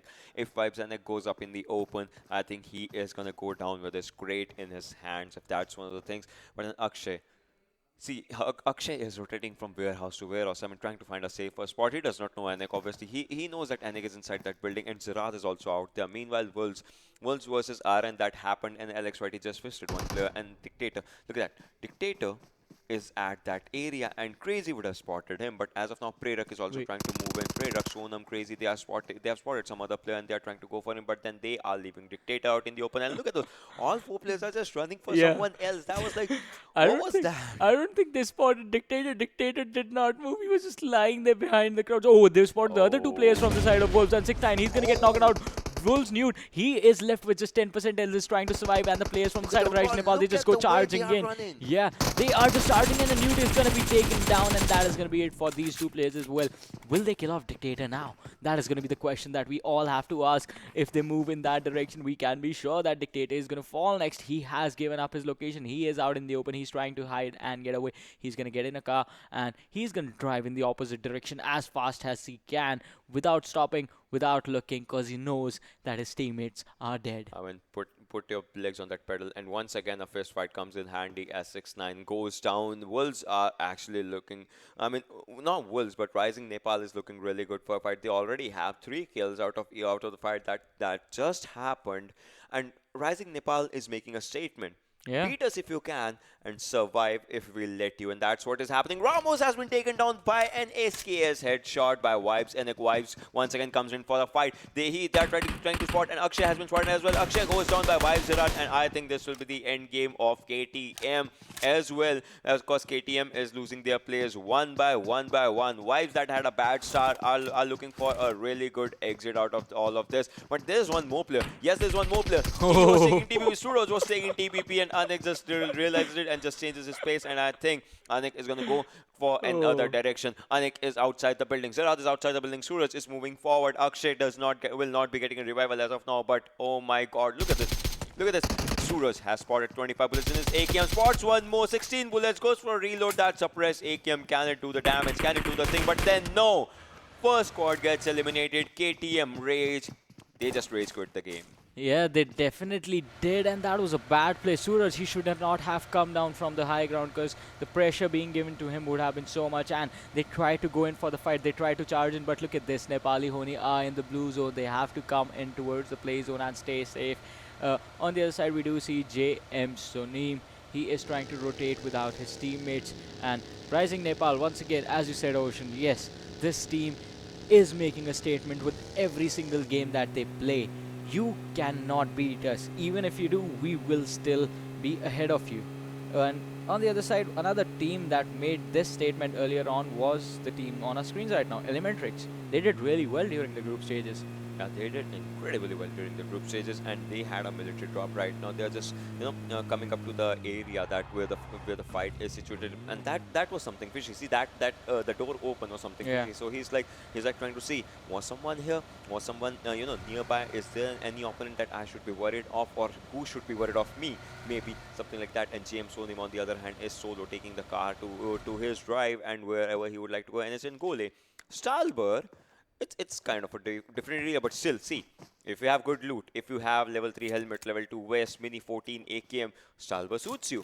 He has a buggy, so I don't think so he has to worry about the zone, but still he has to get into the zone 1500 more meters. The first airdrop, Elementrix, you are in for a party right now, because that Groza, when you're gonna use it, I think the kill feed's gonna dance one by one by one. Yeah, Groza, the rate of fire on this weapon is just incredible. Plus, the damage that this gun does is also pretty good. But apart from that, you have the tactical stock, the military level vest, helmet, and the level 3 backpack coming in. That's also a good.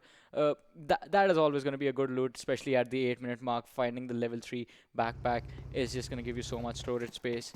Alright, one thing I'm going to tell you, it's a different thing. DC Adam, as you can see, he did not wait for the smoke to pop out. He just went in there and just looted it. Mine. Okay, so this US is known as, actually among people, it was known as a level 3 US. This is a level 2 US, and then the open one is known as level 1 US because that's open. That's prone to more shots. This is a level 2 because this has a clothing over it, and level 3 is the full covered one, the full covered one. So that's how people call these, like the names that people, they're not the official names. Yeah, they're the community given names. They are community names. Yeah, like call outs you have for specific spots like squad houses and stuff like that. Yeah, I mean, or communication tower. like they are pretty. So guys, you need to comment on what is the weirdest thing that you've ever heard regarding PUBG, like the names and calls and all those things. I mean, some people might have heard something weird. Yeah, definitely a lot of weird stuff if you actually push rank quite a lot, and if you push rank with randoms, then you'll hear a lot of weird things. Or sometimes they don't even turn on their mic, something like that. Yeah. But then this is the stuff that we as general people face each and every day when we play PUBG. But still we come back to this game because, this game is what actually, helps us understand the game scenarios, the tactics, all those things. And we as community love playing this game. We as community love, handling those situations, these tactical pressures, rotations into the zone, because this game, for a lot of people now, it's their new religion, to be honest. Yeah, everyone has been tuned in for quite a while, and I'm sure the lovely people that are watching us have been cheering for these teams for a really long time as well. But now it comes down to this. Is your favorite team going to win? Oh, Wang spotted out the other team. That was Rising Nepal driving in, if I'm not wrong, right in front of the drop. But not stopping was actually a really good decision over there. Oh, Wolves Dictator. Oh, man. This man survived an entire squad where his teammates were killed in front of him, and he gets killed off while trying to climb a hill. He gave his skill or something, but then Prerak, look at that. Look at the carnage that TX actually did. His car is about to blast, and yes, his car just got blasted out in that standoff, but Prerak is still surviving. He can be spotted. He will be spotted. Nope, not yet, because he's on the other side of that smaller ridge. So he lives to see another day, another zone, maybe another gunfight if it happens. But then as of now, where are his players? Where are the other Rising Nepal people? As they started all their game with 3 kills in an incredible wave against Wolves, but where they are, and NHL, look at their rotation. Now they are not going for the center, but they are going for the edge of the circle. They are playing it with their strategy B, with a plan B in their mind, and I think this plan B looks really, really good. I'll have to see. See, this is the hospital area. I'll have to see where do they land up, because the zone is right now in their favor as they are in at the edge of the zone. But then where will they rotate? They are changing their vehicles, going in for another area, another zone. And the next zone is about to come as we are talking. And Rising Nepal, okay, here is the whole squad right in front of Rivals. Rising Nepal and Rivals. They are gonna fight each other if it happens, but I think this is gonna be another Cold War maybe. This might be one, but I want to come back to what Nepali Ho Ni were doing. That is one of the common strats, an old school strat from the early stages of the game, wherein you would just wrap around the first circle. You would wrap around all the circles. On the other side, Orange is blowing up someone to pieces, and 7C just making it into the zone. That is Aruz, look at this. Aruz is still out. Aruz, he just likes to stay out and just chill out there, because then he's just like, I'll make up my mark, just wait for it. And when I'll make up my mark, everyone's gonna see it. But then someone's home in Pochinki. Imagine if the zone shifts there. I mean, that's gonna be a big of a bit stretch of a leap. But then no one's in Pochinki, and that's gonna be difficult for a team to go there. Yeah, exactly. It is on Pochinki. That's what I was saying. That's gonna be a bit stretch of a leap if teams will have to go in that direction, and that's gonna be one of the things. See. For more details, you guys can see my zone prediction videos. Oh man. And you can predict the zone. It's kind of an easy thing, but then there are some strategies and some things that are required to predict the zone. You can predict the next circles. There's some maths required. I remember you showing me the calculations. Yeah, I was showing him the calculations later, like 2 days back or 3 days back. Yeah, 3 days ago, and we were discussing this. And so, to everyone, this man is a mathematical genius. Ocean Sharma, the person I'm sitting with, and and I don't know how he does it. On Valentine's, so yeah, that's like one of the things. Yeah, I have. Okay, so can I just go, please? Oh, I think that's the question Rising Nepal players are asking themselves right now. Can we just go out to this area? When look at that, and it's in Vcash. NHN is moving forward, and Demon just missed out on one potential kill that would have been his, but then NHN is moving out on a safer area, and TXM and Lanka OP was spotted. VSS does some damage to him, but still on the safer area. He's down to 75 HP. Demon OP, his VSS is doing really good right now. Yeah, he has been dishing out some damage with that gun, but not able to get those kills. Finishing off players is definitely going to be important for this guy. But look at this once again. It's Cold Wars all over, and it's usually the two teams that are in cover. They decide to fight everyone up except each other. This time it is INES and KS up against each other right in front of them. But Mehraz, he has fallen down to 40% health. The boosts are running right now, so that will give him some hope. Using those bandages just to recover a little bit more faster, and so that he can take this fight with his teammates. But now KS, they have to be careful, because INES put up an amazing performance back to back, and on the other side, they are quite in the open as well. So KS, they have to be really careful. INES, they have to be a little bit extra careful just because the cover favors the side of KS. But D. Shifusar is going to drop Hype Dalion, and that is going to just spell trouble for that team. As of now, it is going to spell trouble for Hype, as Hype would not want to make an early exit right now. Hype is kind of at a sixth spot, but then if they just lose this game, it's going to be really, really bad for them. And Shifusar, along with that 3 times on that DP, is once again trying to spot some players and knock some heads out. And Badrev takes down 7C Maski YT, finishes him. I mean, INES was not ready for this fight, but then if they see some players, they will be ready for it. And 7C is once again on the outer edge of the circle. The circle is slowly and slowly coming out there for them, and that is going to be something pathetic on one area. Aru still inside that area, and Mehraz is trying to give trouble to INES players as we are talking in 7Cs. As you can see, they are rotating through those vehicles, trying to go for a longer run right now. Seems like a good thing, but then the circle, ladies and gentlemen, this is going to be a big one, because JM, Hype, DE, NHN. NHN, exactly. These teams have to go to that area, and NHN, they have to rotate the circle. It's kind of outside Pochinki right now. TDP and 7C pathetic. The only guy 7C that did a good rotation. He's out. He is inside the circle right now. And the team knew that they have to rotate. They just ran away. They are trying to go for an early rotation in the zone. Yeah, that is going to be a benefit to them, but that is only going to happen if they are not contested during their rotation. On the other side, we have Sanhok from the side of KX. See, this is the Cold War, and as I said, the two teams that are supposed to fight each other will not do that, but they will shoot at everyone else that they shoot. that they see, Demon That they OP that they will shoot at. And yes, on the other side, Evil Eye has taken a lot of damage. Synox is gonna drop down tier, and INES, they are still focused on 7C players, but those two are just gonna drive away from this entire situation. But Elementrix is coming this way. Shaga, he has been spotted out, but he is. Oh, he just drives away. Shaga Oh. not phased by that spray. He was like, yeah, come on, Nope. just try and hit me. Oh my god, that was just incredible, bro. I mean, seriously, and Mehraz is trying to spot someone else, and then Orange, just look at his tire. His one tire is burst, but still his buggy is moving with the same speed that he wants a chicken dinner with. He is moving to the direction of that house, but I think there might be some place out there. And NHN Gole's health is kind of low out in this area. This area, I think it's outside the circle, if I'm not wrong, or something. But then 7C's, rivals, INES, Evil Eye moving in between all of the players, but then he's down to 60 HP. Machine on the other end is moving, and will they try to run him over? No, NHN is still surviving, and Rival Sugar has been taken down. As we're talking group, Noob is going for a revival, but then the shots are being fired. Noob is down to 50 HP. Noob will he be cancelling the revive for the second time? I don't think so. Smokes are coming in handy right now. Divine and Slayer on the back, and Vcash and Gole. See if they come up to the tree that is near to them.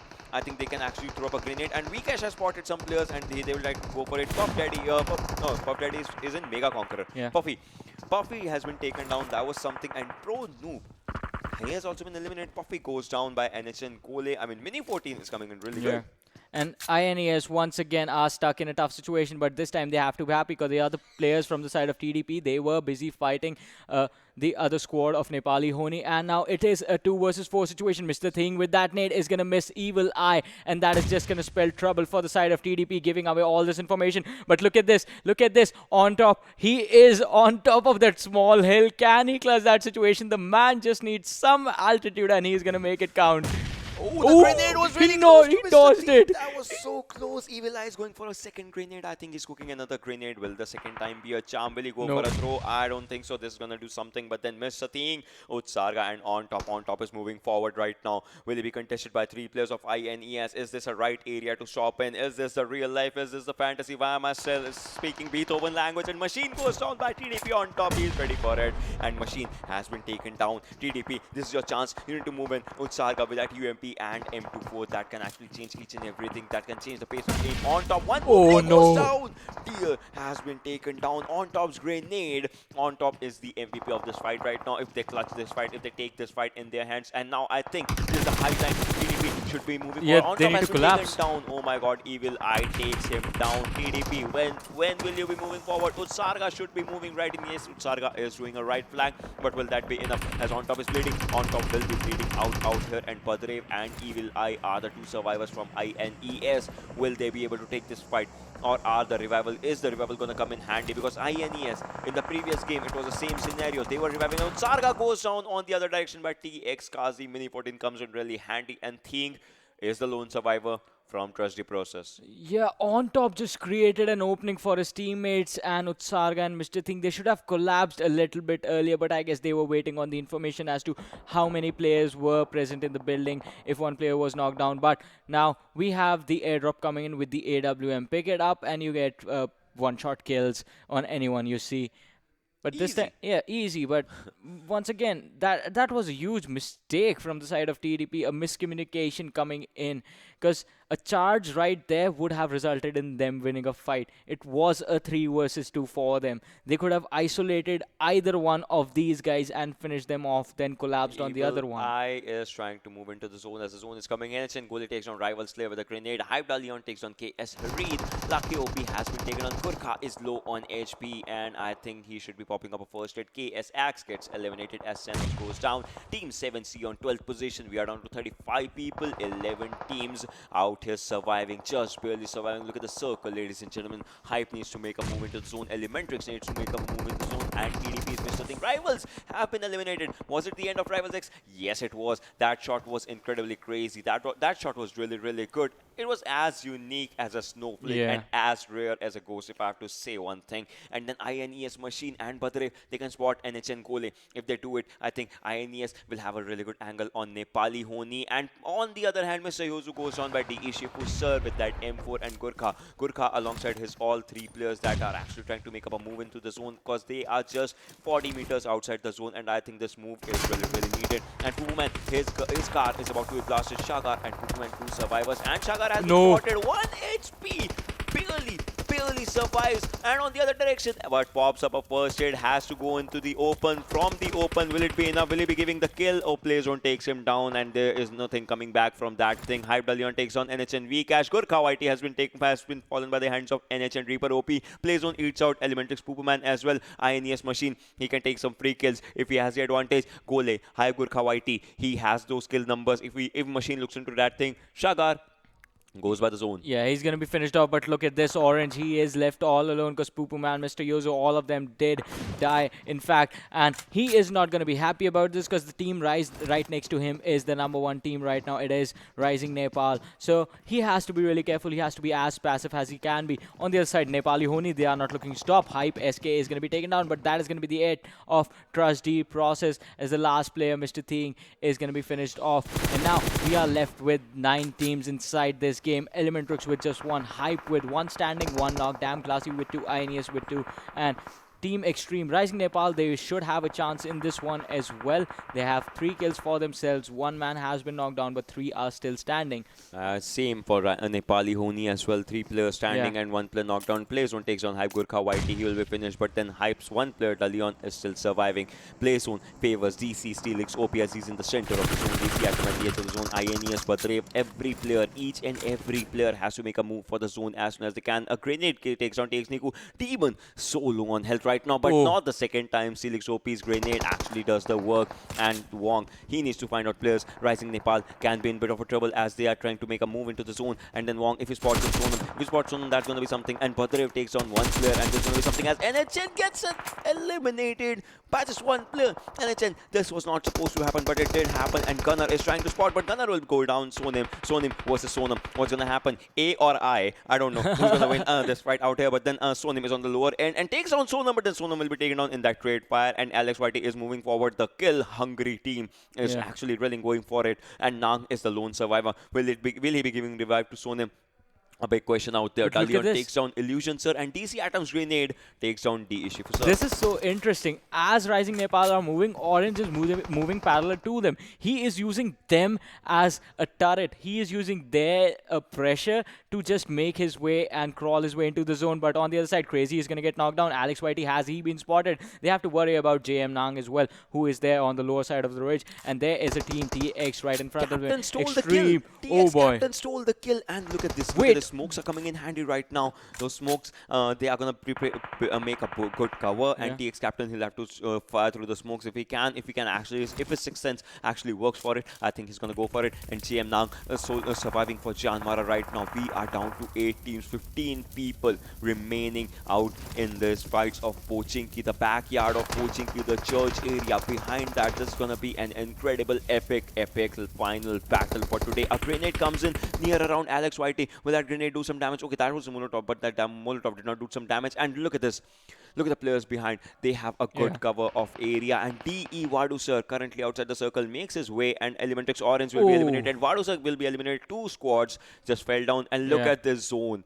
No team is inside the zone as of now. Every team needs to make up a mark. No one is in there, and especially it is going to be out in the open. But Captain, he has spotted 2 players from the side of Rising Nepal. Prerak, could he be killed off? Sonam is there on top of that ridge as well. But Jyanmaara, they are left with just 1 player. Team Xtreme, they have to be really, really careful. And Prerak is going to drop down. Demon, this could spell trouble for the side of Team Xtreme, who are left with just 3 people, 1 of which who has been knocked down. DC Atom, he is still hiding. Alex YT, he knows where DC Atom is. But Alex, you have to worry about his teammates as well, my man, because they are not just going to let you kill their teammate.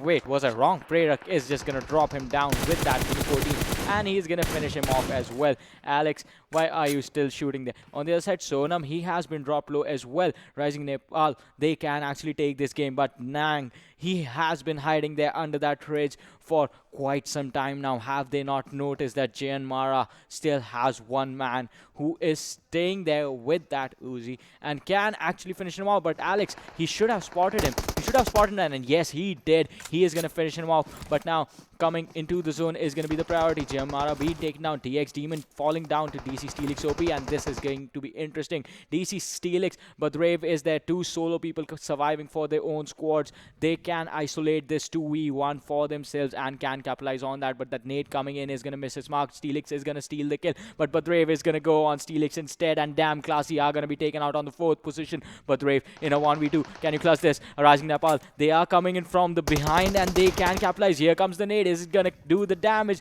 But Brave, are you going to survive? Are you going to survive this one? Oh my god, Badrev surviving for his team, but grenades are creating a red zone for this guy. Rising Nepal on the other hand, 4 people remaining, so 4v2v1 for them. Easy win. I think Rising Nepal is undefeated when it comes to Erangel. Started off the first match with a win. Would like to end the final one with a win as well. Prerak and Sonam on one area, Alex YT and Z1 Crazy, they have a good cover for them, but then Badrev wants the kills, but I don't think so. He wants kills of Rising Nepal. He is looking for TX as Kazi goes down. Alex YT, incredible, but will it be enough as Kazi has been taken on by Alex YT, taking up his kill. Captain and Badrev 4v1v1. Captain and Badrev, if you team up at this time, that's gonna be that might make a potential difference, but then Badrev has been spotted and he is being shot at.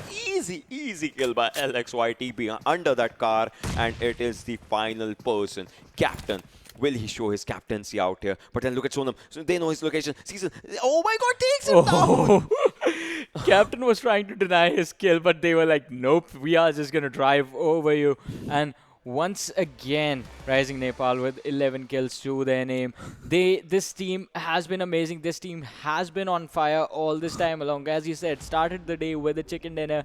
Are going to end it with a chicken dinner as well. And it's nighttime, so it's definitely going to be dinner.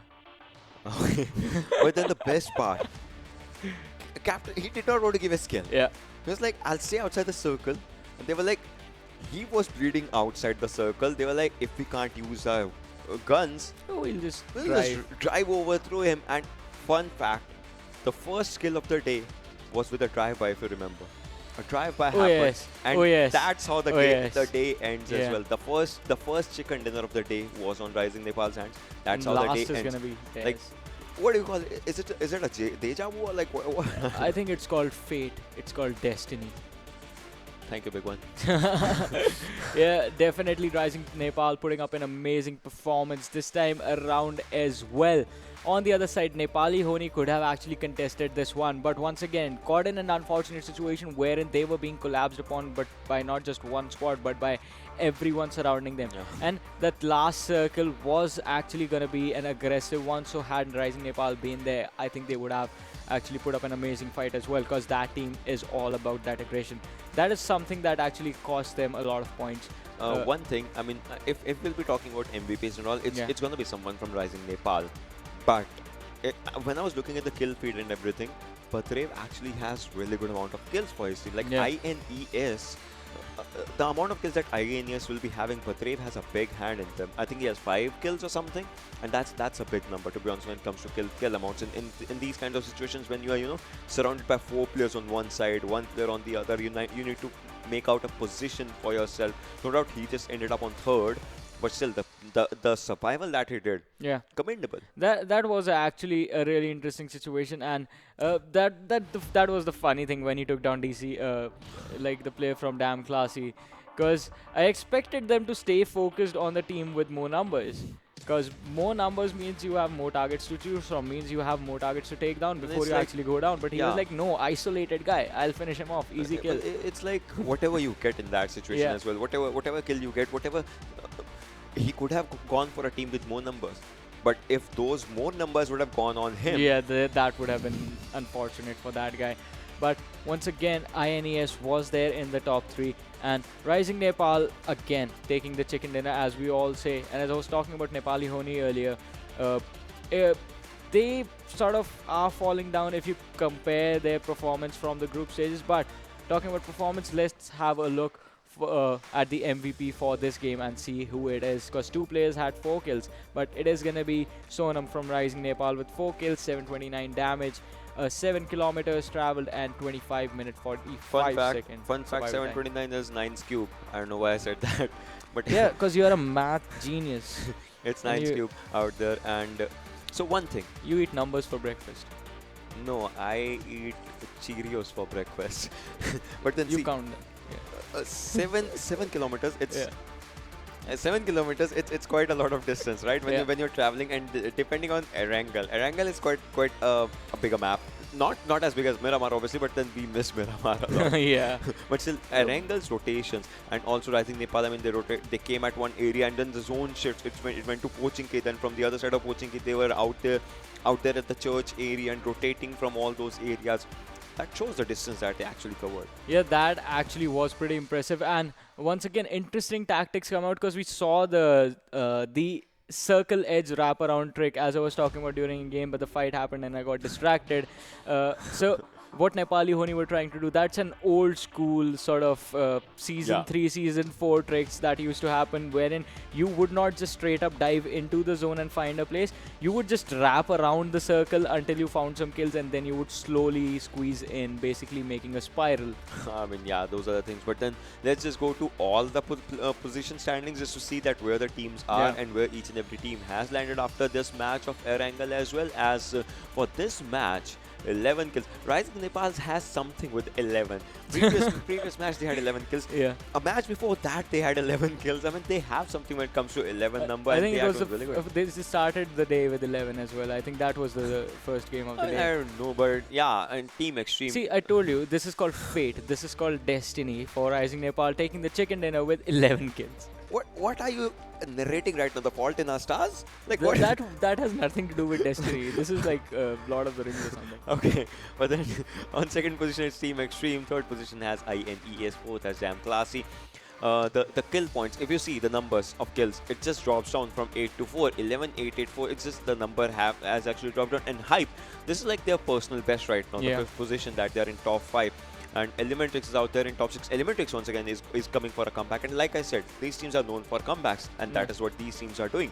Deadeyes Guys on 7th and Jyanmaara on 8th as of now. But once again, let's move on to the bottom 8 and see how they are doing. Nepali Ho Ni is going to be on the 9th. Vibes is going to be on the 10th. KTM Rage is going to be 11th. Trusty Process is going to be 12th. 7C 13th. Rivals X 14th. KS Axe is going to be 15th. And Wolf's Den is going to be 16th this time around.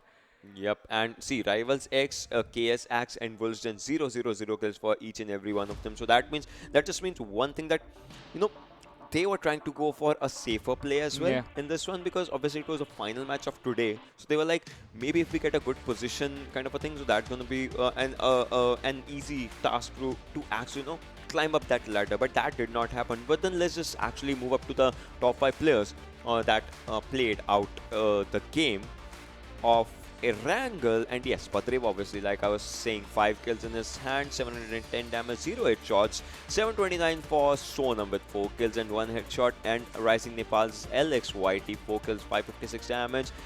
3 players from Rising Nepal are making an appearance alongside Prerak as well. So basically, Crazy ended up with 0 kills. Oh boy. Yeah. I mean, that's one of the things, but still, the team actually did really good in all of it, and it just shows. But then, first game happened, second game happened, third game happened, fourth game happened. The results will be in. Yeah. So let's just talk about the overall standings, and it won't be a shocker if we proudly say 22 points Rising Nepal. What are you doing?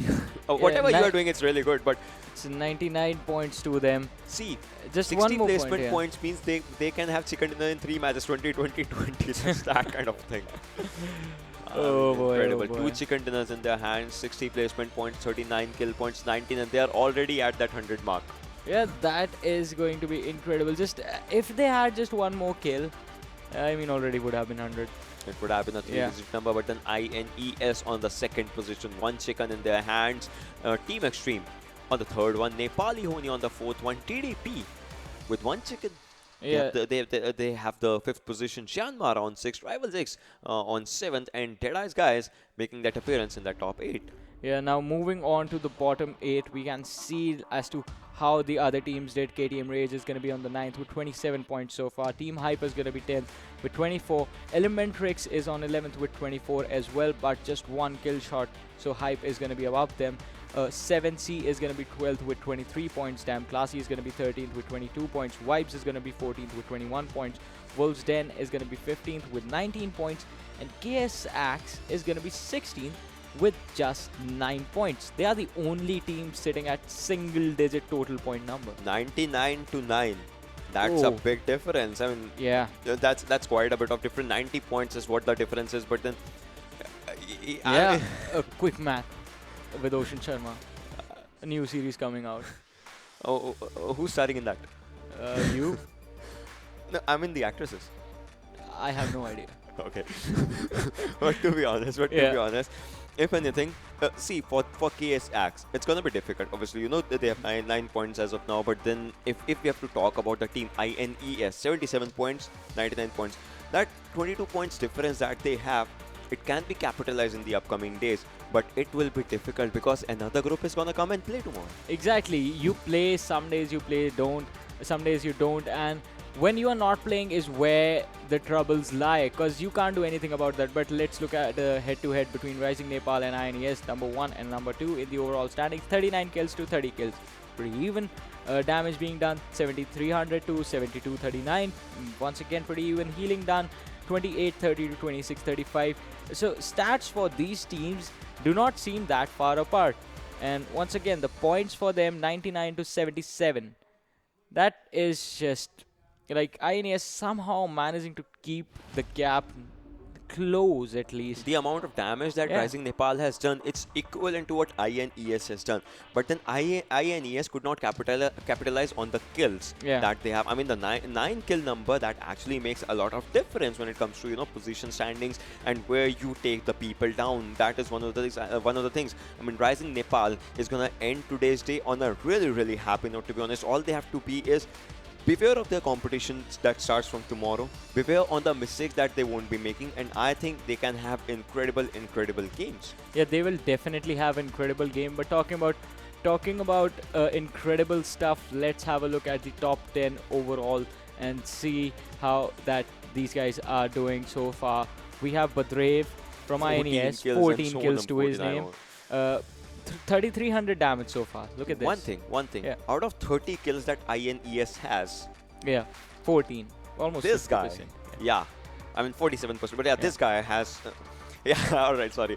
But then this guy, I mean, has 14 kills. That's an incredible number. And then Sonam has 14 kills out of 39. I mean, that's one of the things.